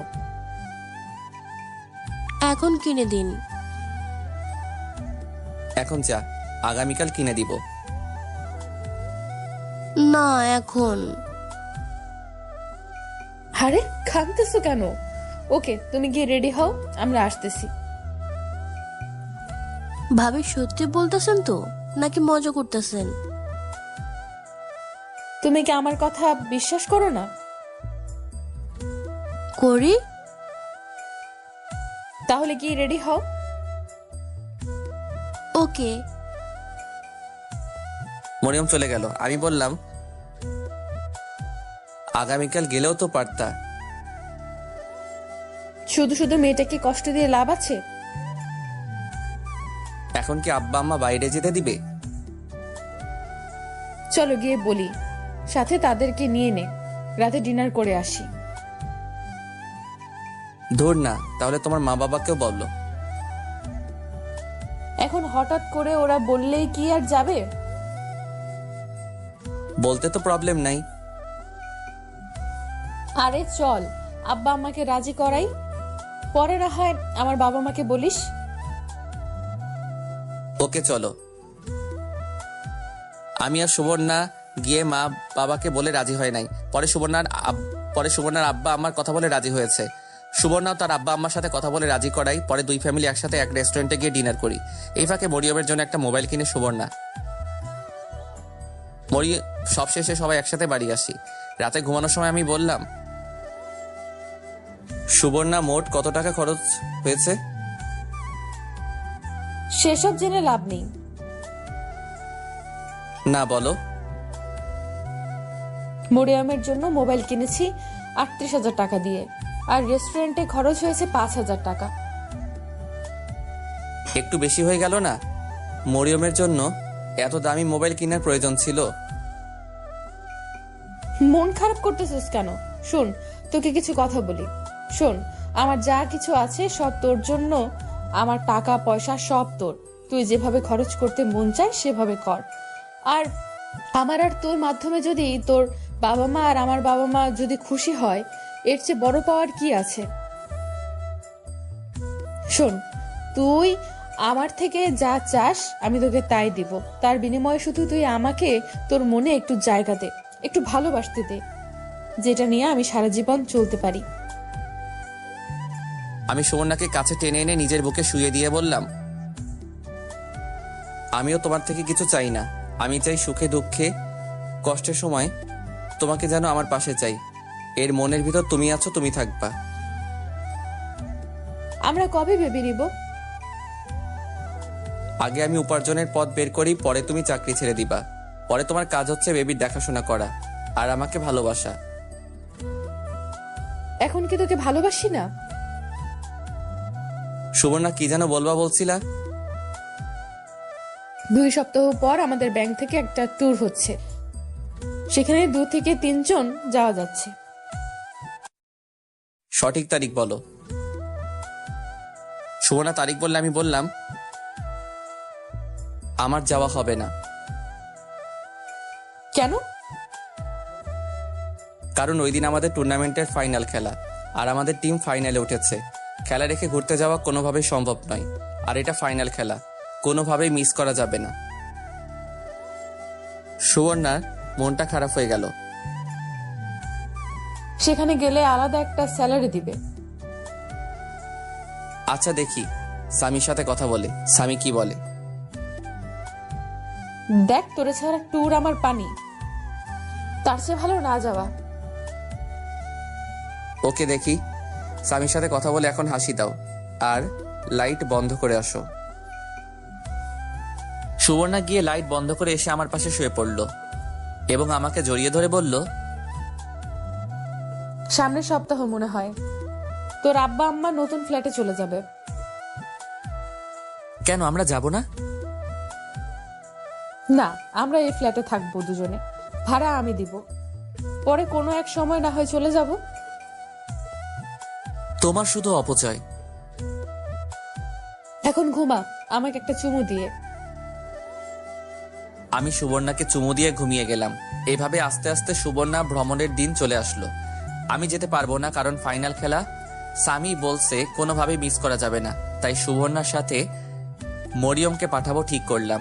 কিন্তু সুবর্ণা বলল তার ছোট বোনকে সাথে নিবে। আবার ভাবলাম এত দূরে একা দেওয়া ঠিক হবে কিনা, কিন্তু সে বলল খুব জরুরি, তাই ভাবলাম যাক। যেদিন রাতে ওরা যাবে পরদিন আমাদের ফাইনাল খেলা, আমার জন্য কি আর ফাইনাল খেলার ডেট পিছনে দিবে? আর এদিকে মরিয়ম আব্বা আম্মা নতুন ফ্ল্যাটে চলে গেল। ও চলে গেলে আমি একা হয়ে যাব। দূর একদিন কি হবে, এই কয়দিন তাকেও বেশি পাশে পাই নাই, কারণ তার ব্যাংকে খুব কাজ গেছে। সুবর্ণা যেদিন যাবে সেদিন দুপুরে আমার জন্য রান্না করছে। 2 দিন খাওয়ার জন্য আমি না করছি, বলছি বাইরে থেকে খেয়ে নিব। ও বলে শুধু শুধু বাইরে খেয়ে পেটের 12টা বাজাতে চাস? যাই হোক, আমি রান্নাঘরে গেলাম, গিয়ে বললাম, কেন শুধু শুধু রান্না করছো আর তোমার সুন্দরী মুখটা লাল হয়ে যাচ্ছে? যা তো, এখন আমাকে রান্না করতে দে। ওকে রান্না করে আসো। আমি ঘরে গিয়ে গোসল করলাম, গোসল করে শুয়ে রইলাম। একটু পরে সুবর্ণা আসলো। সে এসে গোসলখানায় ঢুকলো, গোসল করে বের হলো, একটা প্লাজো পরলো আর একটা কামিজ। আমি অবাক হয়ে তার রূপ দেখতে লাগলাম। একটু পর মাঠে যাব প্র্যাকটিস করতে। না গেলে হয় না? বুঝোই তো, আগামীকাল ফাইনাল খেলা। ভাবছিলাম তুমি থাকবা, কিন্তু তার হলো না। দেখ, এখানে আমার কিছু করার আছে? আমার জন্য কি? তারা কি ডেট পিছিয়ে দিবে? তুই বললে না যাই? না থাক, যাও। গিয়ে কিন্তু পানিতে নামবে না আর বেশি দূরে যাবে না। এখন বল শুধু, আমি আর তুই কবে ট্যুরে যাব? তুমিই বলো। দেখি ব্যাংক থেকে কবে ছুটি পাওয়া যায়। তোমার বুকে ওড়না দাও না কেন? না, ওর না দিব না। দাও, আমার চোখ শুধু তোমার ওই দুটোর দিকে যাচ্ছে। প্লিজ ওড়না দাও। দেখ, ভালো করে দেখ, এসব তো শুধু তোর। না, ওড়না দাও, আমার লজ্জা করছে। কি আজব, আমি তোর বউ, তুই যেটা করতে মন চাই কর। দূর, এখন না। কয়টায় বের হবা? 11টার সময় বাস ছাড়বে, 10টার সময় ব্যাংকে থাকতে হবে। তুই আমাকে বাসে দিয়ে আসবি। ওকে, কোনো মেকআপ করতে পারবে না আর বোরকা ছাড়া বের হবে না। ওকে। সুবর্ণা উঠে আমার কাছে আসলো, এসে আমার পাশে শুয়ে পড়লো। যার আগে তোকে একটু মন মতো জড়িয়ে ধরে নেই। এই বলে সুবর্ণা আমাকে জড়িয়ে ধরলো আর একটা পা আমার উপর তুলে দিল। তার প্লাজো হাঁটু অব্দি উঠে গেল। আস্তে আস্তে সে আমার উপরে উঠে গেল আর আমাকে উড়াধরা কিস করতে লাগলো। আমিও কিসের রেসপন্স দিতে লাগলাম। আমি একটা হাত তার কামিজের ভিতর ঢুকিয়ে দিলাম। সে আমার মাথা ধরে ইচ্ছে মতো কিস করতে লাগলো যাতে আমি ছুটতে না পারি। অনেকক্ষণ এভাবে চললো। এমন সময় আসরের আজান দিল, আমাদের হুঁশ ফিরল। সুবর্ণা কিস ছেড়ে আমার উপর শুয়ে পড়লো। আমার ছোট ছোট চাপদারিতে নিজের গাল ঘষাতে লাগলো। কি হলো, এবার ছাড়ো। না, মন চাচ্ছে আজকে সারা দিন রাত তোর সাথে এভাবে শুয়ে থাকতে। এই বলে সে আবার কিস শুরু করলো। এবার ঠোঁটে, মুখে, নাকে, কপালে, গলায় সারা মুখ চুমুতে ভরিয়ে দিল। আমি দেখতেছি সুবর্ণা ছাড়বে না, তাই আমি তাকে কোলে তুলে নিলাম। সে আমার গলায় ধরে তখনও আমাকে কিস করে চলেছে। আমি কোলে করে দরজার সামনে নিয়ে আসলাম। এসে তাকে কোল থেকে নামিয়ে দরজা খুলে বাইরে বেরিয়ে আসলাম। খিরে, পালাচ্ছিস কেন? আসতেছি। আমি মাঠে এসে প্র্যাকটিস করে সন্ধ্যার দিকে বাড়িতে আসলাম। এসে দেখি মরিয়ম আর সুবর্ণার বোন রেডি হয়ে বসে আছে। আমি রুমে গিয়ে ফ্রেশ হয়ে নিলাম। সুবর্ণাও রেডি হলো। সুবর্ণা বলল, দেখ তো কেমন লাগছে। খুব সুন্দরী। আমার একটুও ভালো লাগছে না, কেমন জানি ভয় করছে। ভয় কি আছে, আমি তো আছি। তুই কি আমার সাথে যাবি? না, তবে ফোনে কথা বলবে। ওকে। শোন, এখন বের হয়ে যেতে হবে। অফিসে মিটিং আছে একটা। মিটিং শেষ করে পরে বাসে উঠতে হবে। ওকে, চলো বের হই। আর রান্না বান্না করা আছে, ফ্রিজে রাখা আছে, বের করে গরম করে খেয়ে নিস। ওকে। তোর জন্য কি আনবো? আমার জন্য কিছু আনা লাগবে না। আমি শুধু চাই তুমি আবার আমার কাছে ফিরে আসো। এই শোন না, শেষমেশ একটা কিস দিয়ে দে। ওকে। আমি সুবর্ণাকে কাছে এনে তার ঠোঁটে কিস বসালাম। কিছুক্ষণ পর ছাড়লাম। সুবর্ণা বলল, মন চাচ্ছে না তোকে ছেড়ে চলে যেতে। তোকে ছাড়া কি করে থাকবো? আরে একদিনই তো, দেখবে চলে যাবে। চল, রেডি হয়ে নে। আমি রেডি। চল তাহলে বের হই। আমরা রিক্সা দিয়ে প্রথমে ব্যাংকে আসলাম। রিক্সায় আমি আর সুবর্ণা একসাথে বসলাম। সুবর্ণা সারাক্ষণ আমার হাত শক্ত করে ধরে রাখলো। বিদায় নেওয়ার সময় সুবর্ণার চোখের কোণে পানি দেখলাম। ও আমাকে একদিন ছাড়া থাকতে কত ভয় পাচ্ছে। যদি আমি সারা জীবনের জন্য চলে যাই তখন কি করবে? আসলে বাস্তবতা তার উল্টা। আমরা সবাই জানি কারো জন্য কোনো কিছু থেমে থাকে না। যাই হোক, তাকে বিদায় দিয়ে বাড়িতে আসলাম। ভাবলাম এখন ইচ্ছা মতো সিগারেট খেতে পারবো, তাই বাড়িতে এক প্যাকেট বেনসন নিয়ে নিলাম। বাড়িতে এসে মনের ইচ্ছা মতো সিগারেট টানতে লাগলাম। এমন সময় সুবর্ণা ভিডিও কল দিল। আমি ফোন ধরলাম। কি রে, খেয়েছিস? না। এখন কি করস? আমি সিগারেট দেখালাম। আমি জানতাম আমি গেলে তুই ইচ্ছে মতো সিগারেট খাবি। এই, তুই শেষবারের মতো সিগারেট খেয়ে নে। আর কোনো দিন যদি দেখি তোর খবর আছে। ওকে, শেষবারের মতো খেয়ে নেই। ওরা কোথায়? ওরা দুজনে এক সিট দিয়েছে আর আমি বসছি আরেকজনের সাথে। দেখি কে সে। সুবর্ণা ক্যামেরা ঘুরিয়ে দেখালো। পাশে আরেকজন মেয়ে। আমি বললাম, তার কাছে মোবাইলটা দাও তো। কি বললি? তুমি দাও। সুবর্ণা মোবাইল দিল। আমি বললাম, আপু আপনি তো সুবর্ণাকে চিনেন, আমি ওর হাজবেন্ড। প্লিজ আপু, তাকে একটু দেখে রাখবেন, সে যেন একা একা কোথাও না যায়। আরে আমি ওকে কি দেখবো, ওর খেয়াল রাখার জন্য তো বসই আছে। কি বললেন আপু? ওকে, আমি কোথাও যাব না। আর ভালো করে খাওয়া দাওয়া করিস। এখন রাখি। আরে আমার কথা শুনো। এই বলে সুবর্ণা ফোন কেটে দিল।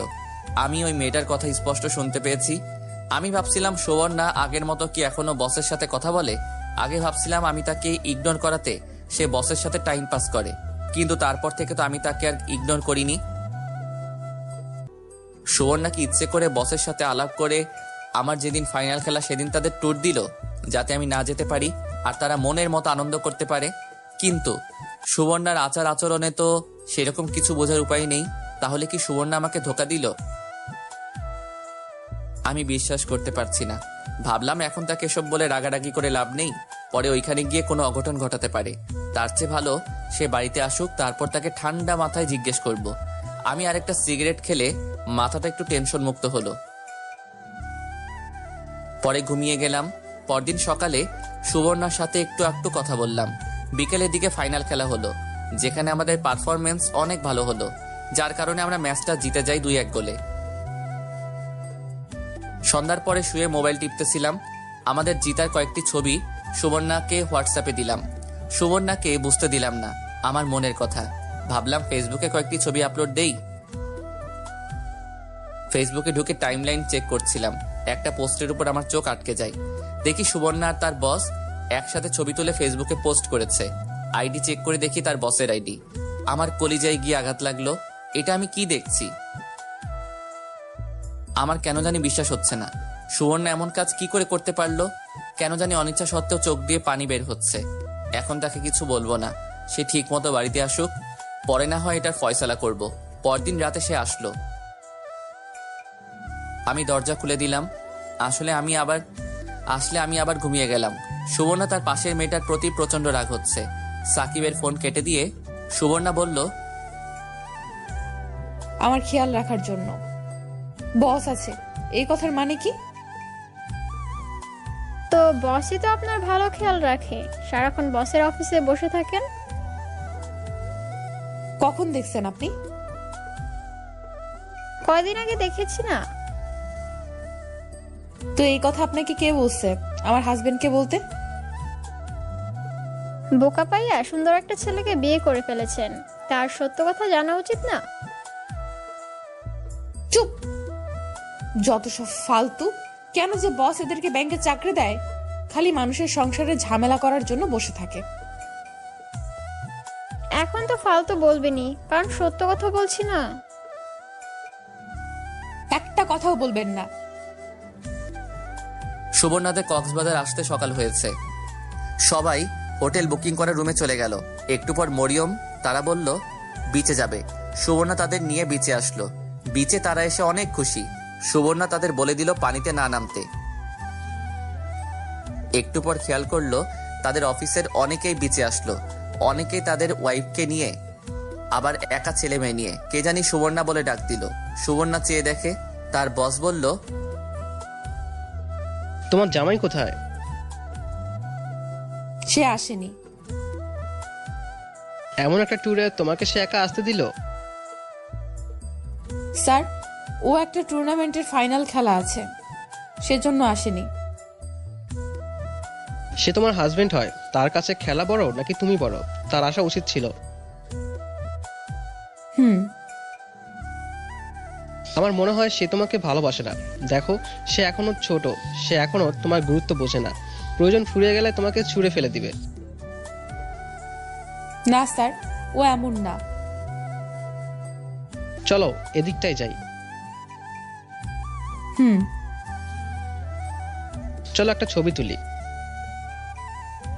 বস বলাতে সুবর্ণা না করতে পারলো না। বস ছবি তুললো তার মোবাইল দিয়ে। আমি তোমাকে কিছু বলতে চাই। জি স্যার, বলেন। দেখো, তোমার পিচ্চি হাজবেন্ড তোমাকে না ভালোবাসে না তোমাকে কেয়ার করে। প্রয়োজন শেষে তোমাকে ছেড়ে অন্য কোনো মেয়ের সাথে দেখবে চলে যাবে। তার চেয়ে ভালো সময় থাকতে সাবধান হও। স্যার বুঝলাম না। তার চেয়ে ভালো সময় থাকতে সাবধান হও মানে যদি তুমি তোমার হাজবেন্ডকে ভালো না লাগে তাহলে আমি আছি, তুমি আমার কাছে আসতে পারো। বসের মুখ থেকে এমন কথা বের হবে সুবর্ণা কল্পনাও করেনি। কি নিচু মনের মানুষ, দেখতেছে আমার জামাই আছে তারপরেও কি বেহায়ের মতো প্রস্তাব দেয়। আর সাকিবকে ছাড়া সুবর্ণা কিছুই কল্পনা করতে পারে না। সাকিবই সুবর্ণার সব। সুবর্ণার চুপচাপ দেখে বস বলল, তোমাকে আমি চাপ দিচ্ছি না, আজকে ভালোভাবে চিন্তা করে আমাকে জানাও। ওকে, আমি যাই। এই বলে বস চলে গেল। সারাদিন এদিক সেদিক ঘুরে চলে গেল। পরদিন আবার বসের সাথে হোটেলে দেখা। বস বলল, তো সুবর্ণা, কি চিন্তা ভাবনা করলা? সুবর্ণা কোনো দ্বিধা ছাড়াই বলতে লাগলো, না স্যার, আমি তাকে ছাড়তে পারবো না। তাকে ছাড়া আমি কিছুই কল্পনা করতে পারি না। সাকিবের জন্য আমি সব দিয়ে দিব। সে যদি আমাকে ব্যবহার করে ফেলে দেয় তাহলে সেটা ভেবে নিব আমার কপাল ভালো না। বাঁচলে তার জন্য বাঁচবো, মরলে তার জন্যই মরবো। সাকিবকে আমি ভালোবাসি স্যার, তাকে ছাড়া আমি থাকতে পারবো না। Sorry sir. ভেবে চিন্তে বলছো তো? জি স্যার, আমি তার স্ত্রী আর আমি তাকে খুব ভালোবাসি। এখন না বুঝলে সে কয়েকদিন পর সে ঠিকই বুঝবে। তোমার এই একটাই দোষ, তুমি মানুষকে অন্ধের মতো বিশ্বাস করো। নিলয়কে বিশ্বাস করেছিলে না? সে তোমাকে কি দিয়েছে? উল্টা তোমার জীবন থেকে 5টি বছর কেড়ে নিল। বুঝবা একদিন, ঠিকই বুঝবা। না স্যার, সবাই তো আর নিলয়ের মতো না। আর আমি সাকিবকে অন্ধের মতোই বিশ্বাস করি। এই অন্ধকেই সে একদিন পথ দেখাবে। তুমি চাইলে আরো কয়েকদিন সময় নিতে পারো।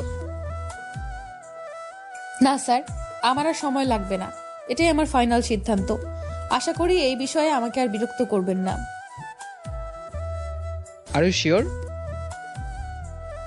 জি স্যার। ওকে। এই বলে বস চলে গেল। সুবর্ণা ভাবলো এই বস নিজের বউয়ের খেয়াল রাখতে পারে না, নিজের বউকে ডিভোর্স দিয়ে চলে যায়। এখন আসছে আমার খেয়াল রাখতে, যত সব ফালতু। রাতে তাদের বাস ছাড়ে। বাসায় আসতে আসতে অনেক রাত হলো। এসে দরজায় টোকা দিল।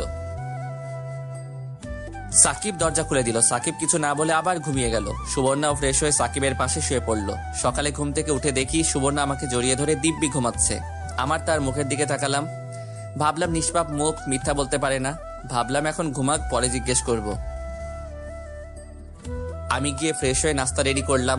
পরে সুবর্ণাকে ডাক দিলাম নাস্তা করতে। সুবর্ণা উঠে ফ্রেশ হয়ে নাস্তার টেবিলে আসলো। আমার শরীর তো রাগে গজগজ করতেছে। পর পুরুষের সঙ্গে রাত কাটিয়ে এসে আমার পাশে শুয়ে ঘুমালো। আর আমি তাকে নাস্তা বানিয়ে খাওয়াচ্ছি। আমার মুখের এমন অবস্থা দেখে সুবর্ণা বলল, কিরে, তুই মুখ এরকম গোমড়া করে রাখছিস কেন? চুপ, একদম চুপ। তুমি এক্ষুনি এই বাড়ি থেকে বের হয়ে যাও। তোমাকে আমার একটু প্রয়োজন নেই। আমি মোবাইল থেকে ছবি বের করে সুবর্ণাকে দেখালাম। তুই আমার কথা শোন। তোমার কথা আমি বিন্দু পরিমাণ বিশ্বাস করি না। আমি আগেও দেখছিলাম তোমার সাথে তোমার বসের খুব ভাব, কিন্তু আমি ভাবছিলাম সেটা আমার ব্যর্থতা। আমি তোমাকে ভালোবাসতে পারিনি। তখন ঠিক করেছিলাম তোমাকে আর কষ্ট দিব না। এরপর থেকে তুমিই বলো আমি তোমার কথার অবাধ্য হয়েছি। দেখ, বস যদি আমাকে ডেকে অফিসে বসিয়ে রাখে সেটাতে আমার কোনো দোষ আছে? আমি প্রচন্ড রাগ উঠে গেছে। রাগ উঠলে আমি কি বলি আমি নিজেই জানি না।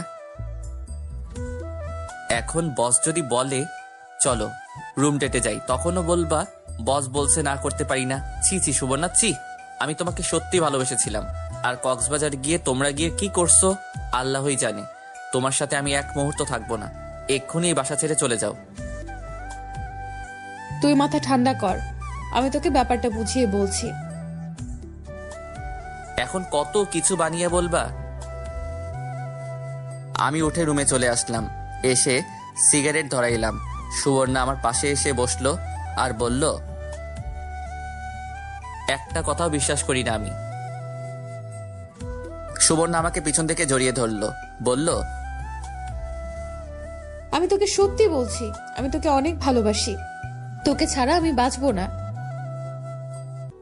আমি সুবর্ণাকে আমার শরীর থেকে ছাড়িয়ে নিলাম, বললাম, আমার শরীরে টাচ করবেন না, যত সব ফালতু কথা। তোমার প্রতি আমার ঘৃণা হচ্ছে। এতদিন আমি কার সাথে থাকলাম? আমার এখন মনে হচ্ছে এইসব তোমার আর বসের পরিকল্পনা ছিল। ট্যুরের ডেট তোমরা আমার ফাইনাল খেলার দিন দিয়েছো, যাতে আমি না যেতে পারি আর তোমরা গিয়ে ওইখানে এনজয় করতে পারো।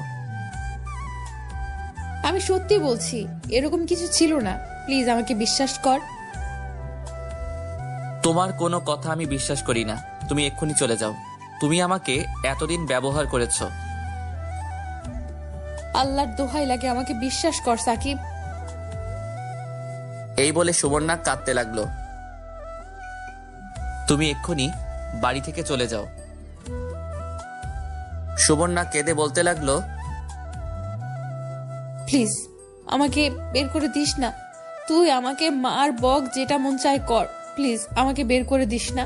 তোর পায়ে পড়ি, তোর পায়ে পড়ি, তোরে ছাড়া আমি বাঁচবো না। হয় তুমি থাকবা, না হয় আমি থাকবো। এমন কথা বলিস না।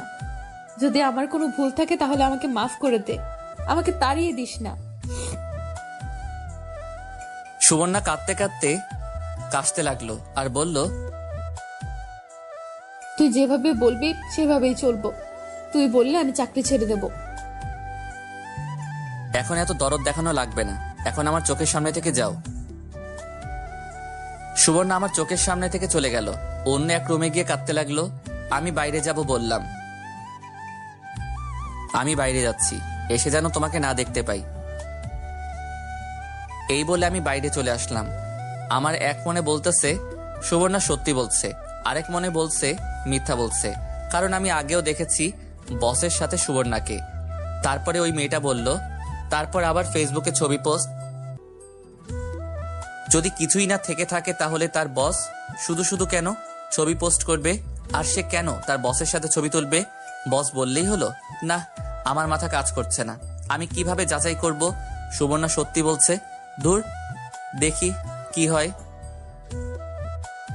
এখন আপাতত সুবর্ণাকে একটু চাপ দেই, দেখি সে সত্যি কথা বলেনি। আমি একটু পর বাসায় গেলাম, দেখি সুবর্ণা এখনো কেঁদেই চলেছে। আমি বললাম, না কেঁদে এক্ষুনি বাসা থেকে বের হও। আমি কোনো ভুল করিনি সাকিব, প্লিজ একটা বার বোঝার চেষ্টা কর। আচ্ছা, আমার মুখ মিথ্যা বলছে, কিন্তু আমার ঠোঁট তো মিথ্যা বলছে না। এই ঠোঁট দিয়ে কত তোকে কিস করেছি, সেসব কথা তোর একটুও মনে পড়ে না?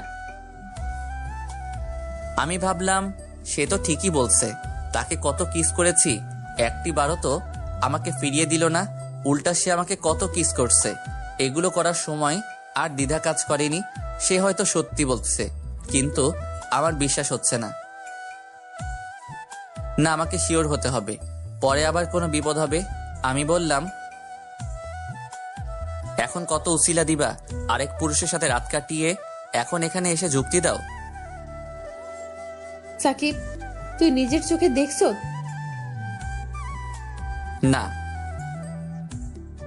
তাহলে শুধু শুধু কেন তুই আমাকে মিথ্যা অপবাদ দিচ্ছিস? দেখো, আমি একেবারে বোকা না, একটু হলেও বুঝি। আচ্ছা, আমাকে কি মাফ করে দেওয়া যায় না? তুমি যে অপরাধ করছো তার একমাত্র উপায় হচ্ছে তোমাকে ডিভোর্স দিয়ে দেওয়া। সাকিব, এমন কথা মুখে আনিস না। তোরে ছাড়া আমি কিছুতেই ভাবতে পারি না। যখন অন্য কোনো পুরুষের সঙ্গে যাও তখন আমার কথা মনে থাকে না? এবার কিন্তু বেশি বাড়াবাড়ি হয়ে যাচ্ছে। উচিত কথা বলছি না? বাড়াবাড়ি তো হবেই। তুমি কেমনে পারলে এমন কাজ করতে? সাকিব, সুবর্ণা এসে আমাকে চর মেরে বসলো। দেখি তার চোখ লাল হয়ে গেছে। চর মেরে আমাকে জড়িয়ে ধরলো, আমার বুকের উপর মাথা দিয়ে কাঁদতে কাঁদতে লাগলো আর বলল, এমন কথা বলিস না। আমি আর সহ্য করতে পারছি না। আমি মরে যাব, আমি মরে যাব। যাও, তোমাকে আর কিছু বলবো না, তবু তুমি আমাকে ছেড়ে দাও। এই বলে সেখান থেকে চলে আসলাম। ভাবলাম সুবর্ণা হয়তো সত্যি বলছে, কিন্তু আমার মন মেনে নিচ্ছে না। এভাবে 2 দিন চলে গেল। এই 2 দিনে সে পানি ছাড়া কিছুই খায় নাই। তার লম্বা লম্বা চুলগুলো এলোমেলো হয়ে গেছে, কাঁদতে কাঁদতে চোখের নিচে কালো হয়ে গেছে। সে বাড়ির এক কোনায় এভাবে পাগলের মতো বসে রয়েছে। সে খাই নাই দেখে আমিও খাইনি, তবে বাইরে থেকে হালকা নাস্তা করছি। আমি ভাবলাম এভাবে আর চলে না, কিছু একটা করতেই হবে। তাই ঠিক করলাম সুবর্ণার বসের সাথে দেখা করব। দেখি গিয়ে বস কি বলে। বাইরে বের হওয়ার সময় দেখি সুবর্ণা এখনো সেখানে বসে আছে। তার এমন অবস্থা দেখে নিজেরই তার থেকে বেশি খারাপ লাগছে। আমি কাছে গিয়ে সুবর্ণার হাত ধরলাম। আমার হাত ধরবি না, আমি তোর কেউ না। যা, যেখানে মন চায় যা। আমি সুবর্ণাকে দাঁড় করিয়ে বুকে টেনে নিলাম। সুবর্ণা বলল, তোরে ছাড়া আমি কিছুই ভাবতে পারি না। ওকে, চলে যাচ্ছি। এই বলে আমি বাইরে চলে আসলাম। ভাবলাম সে হয়তো একটু অভিমান করছে। আমি প্রথমে ব্যাংকে গেলাম। ভাগ্যের জোরে বসকে পেয়ে গেলাম, কিন্তু তার একটা মিটিংয়ে আছে। মিটিং শেষ করতে অনেকক্ষণ লাগলো। মিটিং শেষে তার অফিসে গিয়ে বসলো। আমি গেলাম তার অফিসে। অফিসের ভিতরে গিয়ে সালাম দিলাম। কেমন আছেন? ভালো। আপনি কে? আপনাকে তো চিনলাম না। আমি সাকিব, আপনার ব্যাংকের কর্মচারী, সুবর্ণার হাজবেন্ড। ও মিস্টার সাকিব, বসেন বসেন। ধন্যবাদ। তো আপনাদের কেমন চলছে? জি ভাই, ভালো। ভাই, আপনাকে কিছু জিজ্ঞেস করার জন্য আসছি। বলেন। আমি ওই দিন ফেসবুকে দেখলাম আপনি আর সুবর্ণা ছবি তুলে ফেসবুকে একটা পোস্ট করেছেন। আপনি কারণটা জানতে পারি? আসলে ওইটা আমার ভুল ছিল, আর একদিন পর আমি ছবি ডিলিট করে দিয়েছি। আসলে ভাই, আপনার ওয়াইফকে আমার ভালো লাগতো, তাই তার কাছে প্রস্তাব দিয়েছিলাম, কিন্তু সে আমাকে না করে দিয়েছে। কি কি বলছে ভাই, একটু বলতে পারবেন? সুবর্ণা যা যা বলছিল ঠিক তাই বলল, আর শেষমেশ বলল, ভাই, আপনি অনেক লাকি, সুবর্ণার মতো একটা বউ পাইছেন। তাকে কষ্ট দেওয়া আপনার মোটেও ঠিক নয়। জি ভাই, তাহলে আমি যাই। প্লিজ 1 কাপ কফি খেয়ে যান। আরেক দিন ভাই। এই বলে আমি বাসায় চলে আসলাম। এসে পুরো ঘর সুবর্ণাকে খুঁজলাম, কোথাও নেই। আমার ভিতর ভয় ঢুকে গেছে। কোথায় গেল? ঘরে ঢুকে দেখি মোবাইল, কাপড় চোপড় সব আছে। তাহলে গেল কোথায়? পাশের বাড়ির ছাদে দেখি সুবর্ণার বোন। আমি তাকে জিজ্ঞেস করলাম সুবর্ণা তাদের বাসায় গিয়েছে কিনা। সে বলল না। তাহলে কি আমাদের বাসার ছাদে? যাই, ছাদে যাই। এমন সময় সুবর্ণা ঘরে ঢুকলো। আমার যেমন আত্মা ফিরে আসলো। সুবর্ণাকে দেখে বললাম, কোথায় গিয়েছিলা? তোরে বলতে যাব কেন? বলো না। না, বলবো না। সুবর্ণা আবার আগের জায়গায় গিয়ে চুপচাপ বসে রইল। তখন একেবারে পাগলির মতো লাগছিল। চুলগুলো এলোমেলো, ফোলা ফোলা গাল, নাকে দুল নেই, কানে নেই, হাতেও নাই, যেমন একেবারে বিধবা হয়ে গেছে। কোনায় বসে মাথা নিচু করে দিয়ে বসে রয়েছে। আমি দরজা লাগালাম, তার কাছে গেলাম, গিয়ে তার হাত ধরলাম। সুবর্ণা আমার হাত থেকে তার হাত ছুটিয়ে নিল। আমি তার 2 পা ধরে আর পিঠে ধরে পাজা কোলা করে কোলে তুলে নিলাম। সুবর্ণা আমাকে মারতে লাগলো আর বলতে লাগলো, ছাড় আমাকে কুত্তা, ছাড় আমাকে কুত্তা, তুই বেরিয়ে যাই বাসা থেকে। যাব না, এখন যা, তোর আর এই বাসায় জায়গা নেই। আমি সুবর্ণাকে আমার বিছানায় এনে ফেললাম। তখনও সে আমাকে মারতে লাগলো। আমি তার হাত 2টা ধরে তার ঠোঁটে আমার ঠোঁট লাগিয়ে দিলাম, কিন্তু সে কোনো রেসপন্স করছে না। কিন্তু আমি করেই যাচ্ছি। একটু পর সে রেসপন্স করতে লাগলো। সুবর্ণা আমাকে একটু ছাড় দিচ্ছে না, প্রতিটা মুহূর্ত কাজে লাগাচ্ছে। সুবর্ণা এক সময় আমার গেঞ্জি খুলে ফেললো। আমি আগে তার কামিজ খুলে ফেলেছিলাম। আমি কিস করতে করতে একসময় তার ঘাড়ে, কানে কিস করতে লাগলাম। আমি আস্তে আস্তে নিচে নামলাম। যখন তার নাভিতে চুমু দিলাম, তখন সুবর্ণা চিৎকার দিয়ে উঠল। এইভাবে দীর্ঘ 1 ঘন্টা পর আমরা দুজন শান্ত হলাম। তখন সুবর্ণা আমার বুকের উপর শুয়ে রইছে, কারোর শরীরে একটু কাপড় নেই। সুখে সুবর্ণার চোখ দিয়ে পানি বের হয়ে পড়ল। সেই সুখে সুবর্ণা এখন আমাকে কিস করে চলছে। আমি উঠে বাথরুমে যাব, সুবর্ণা বলল, কোথায় যাস? আমাকে নিয়ে যা। আমি সুবর্ণাকে কোলে করে বাথরুমে নিয়ে গেলাম। দুজন একসাথে গোসল করে বের হলাম। আমি বেলকনিতে বসে গল্পের বই পড়তেছি। একটু পর সুবর্ণা বলল, খেয়ে যা। আমি সুবর্ণার দিকে অবাক হয়ে তাকিয়ে রইলাম। দেখি সুবর্ণা শাড়ি পরেছে। শাড়ি পরলে তাকে যে এত সুন্দরী দেখাবে আগে জানতাম না। যদি আগে জানতাম তাহলে সারাক্ষণ শাড়ি পরিয়ে বসিয়ে রাখতাম। দুজনে একসাথে খাওয়া দাওয়া করলাম। সন্ধ্যার সময় বসে পড়তেছি, সুবর্ণা এসে বলল, আগামীকাল ব্যাংক খোলা। ব্যাংক খোলা যাবে, কিন্তু কিন্তু কি? বোরকা পরে মুখে মেকআপ দিয়ে সাধারণ মহিলার মতো যাইবা। আর যদি তোমার বস অকারণে তোমাকে ব্যাংকে বসিয়ে আজে বাজে কথা বলে তাহলে আমাকে বলবা। সুবর্ণা আমাকে পিছন থেকে জড়িয়ে ধরে বলল, তুই যেভাবে বলবি সেভাবেই যাব। লক্ষ্মী সোনা। রাতের খাবার খেয়ে যা, আজকে একটু আগে শুভ। ওকে। আমি আর সুবর্ণা একসাথে খাওয়া দাওয়া করলাম। খেয়ে সুবর্ণা বিছানায় শুয়ে পড়লো। আমি বই নিয়ে ঘাটাঘাটি করতেছি। একটু পর সুবর্ণা বলল, হয়েছে তো, এখন ঘুমা। আমি লাইট বন্ধ করে সুবর্ণার পাশে শুয়ে পড়লাম। সুবর্ণা আমাকে জড়িয়ে ধরলো। জড়িয়ে ধরে আমাকে কিস করা শুরু করলো। আমিও করতে থাকলাম। এইভাবে অনেকক্ষণ চললো। দুজন শান্ত হয়ে জড়িয়ে ধরে শুয়ে রইলাম। আমি বললাম, আমি তোমাকে অনেক কষ্ট দিয়েছি। আমার প্রতি তোমার কোনো রাগ আছে? থাকলে বলো।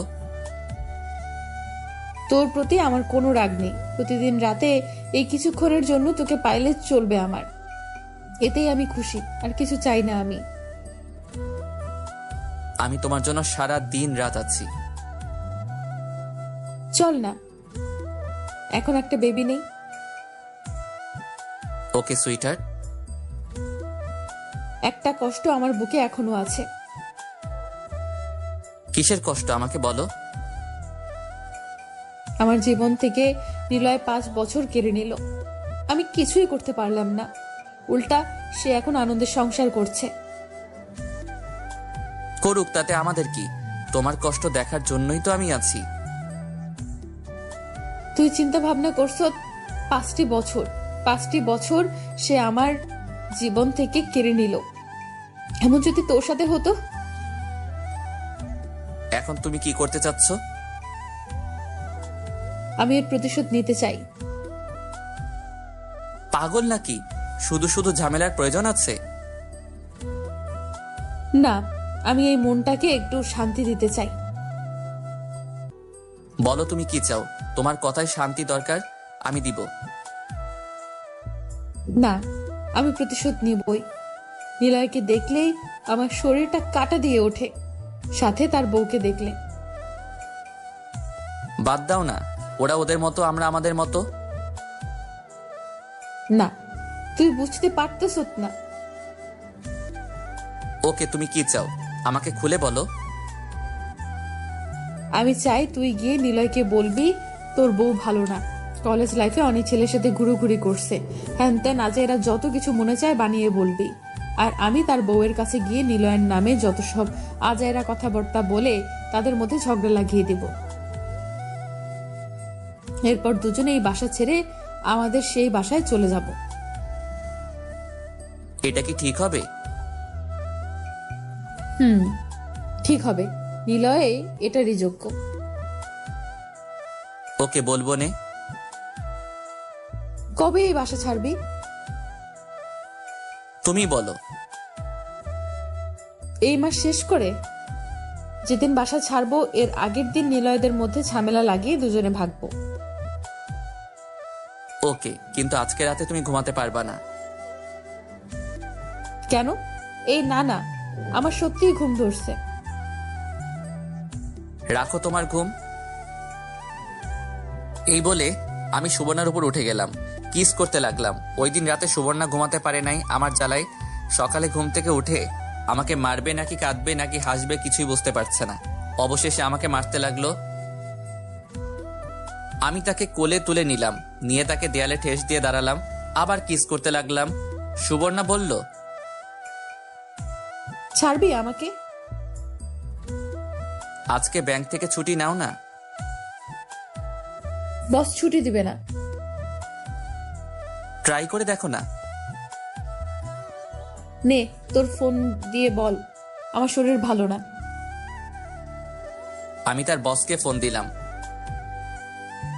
কেমন আছেন ভাই? আমি সুবর্ণার হাজবেন্ড।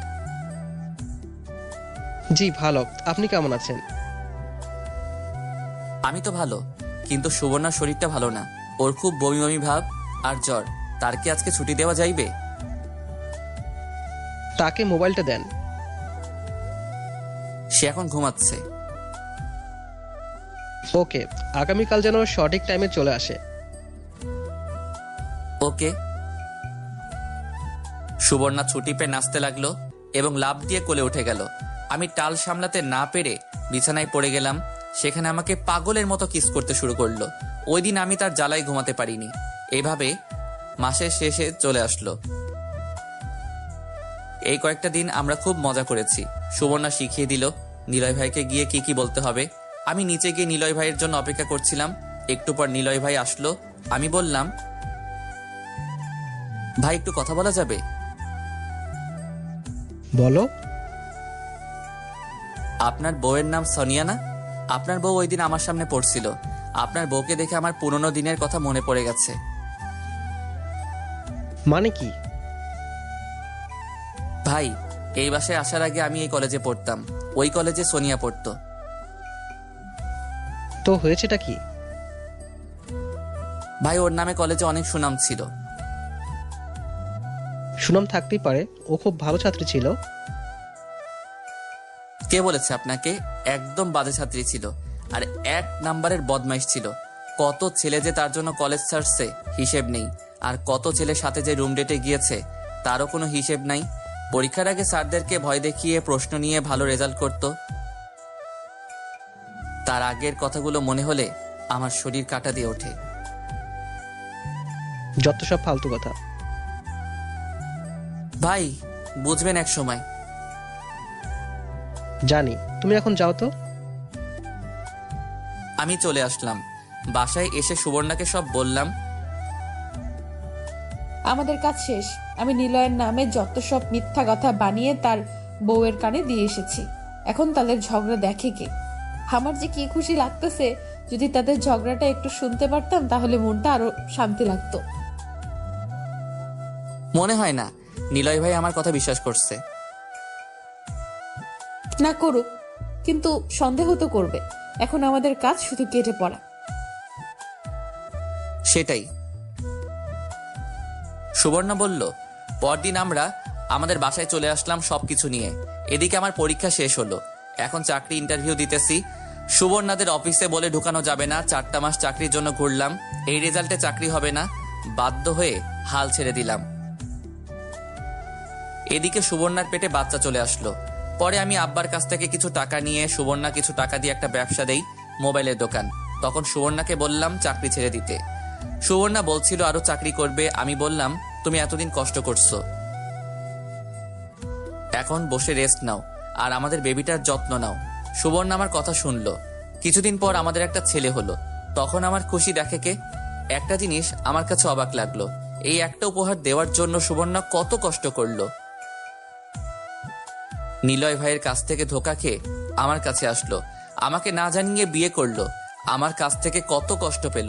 তারপরেও সুবর্ণা চালিয়ে গেছে। মেয়েরা পারেও, এটা বলতে হবে। অনেকে বলে তাদের ধৈর্য শক্তি কম।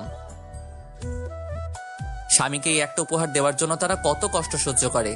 আসলে আল্লাহ তাদের এমন ভাবে সৃষ্টি করেছে। হাসির বদলে আমার চোখ দিয়ে পানি চলে আসলো। কিছুদিন পর সুবর্ণা বলল, চল না একটা ট্যুর দেই। নাদিম একটু বড় হয়ে নিক, পরে যাব। আমার ছেলের নাম নাদিম। নাদিম বড় হতে হতে একটা বেবি চলে আসবে, পরে আর যাওয়া হবে না। চল না যাই। ওকে, দেখি। আজ সুবর্ণা 2 সন্তানের জননী। সবকিছু ঠিক, কিন্তু সমস্যা একটাই, 2 সন্তানের জননী হয়ে সুবর্ণা এখন আমাকে তুই করে বলে। গল্পটি ভালো লাগলে অবশ্যই লাইক, কমেন্ট, শেয়ার করুন। সম্পূর্ণ গল্পটা শোনার জন্য আপনাদের অনেক ধন্যবাদ। এরকম আরো রোমান্টিক গল্প শুনতে চ্যানেলটিকে সাবস্ক্রাইব করুন।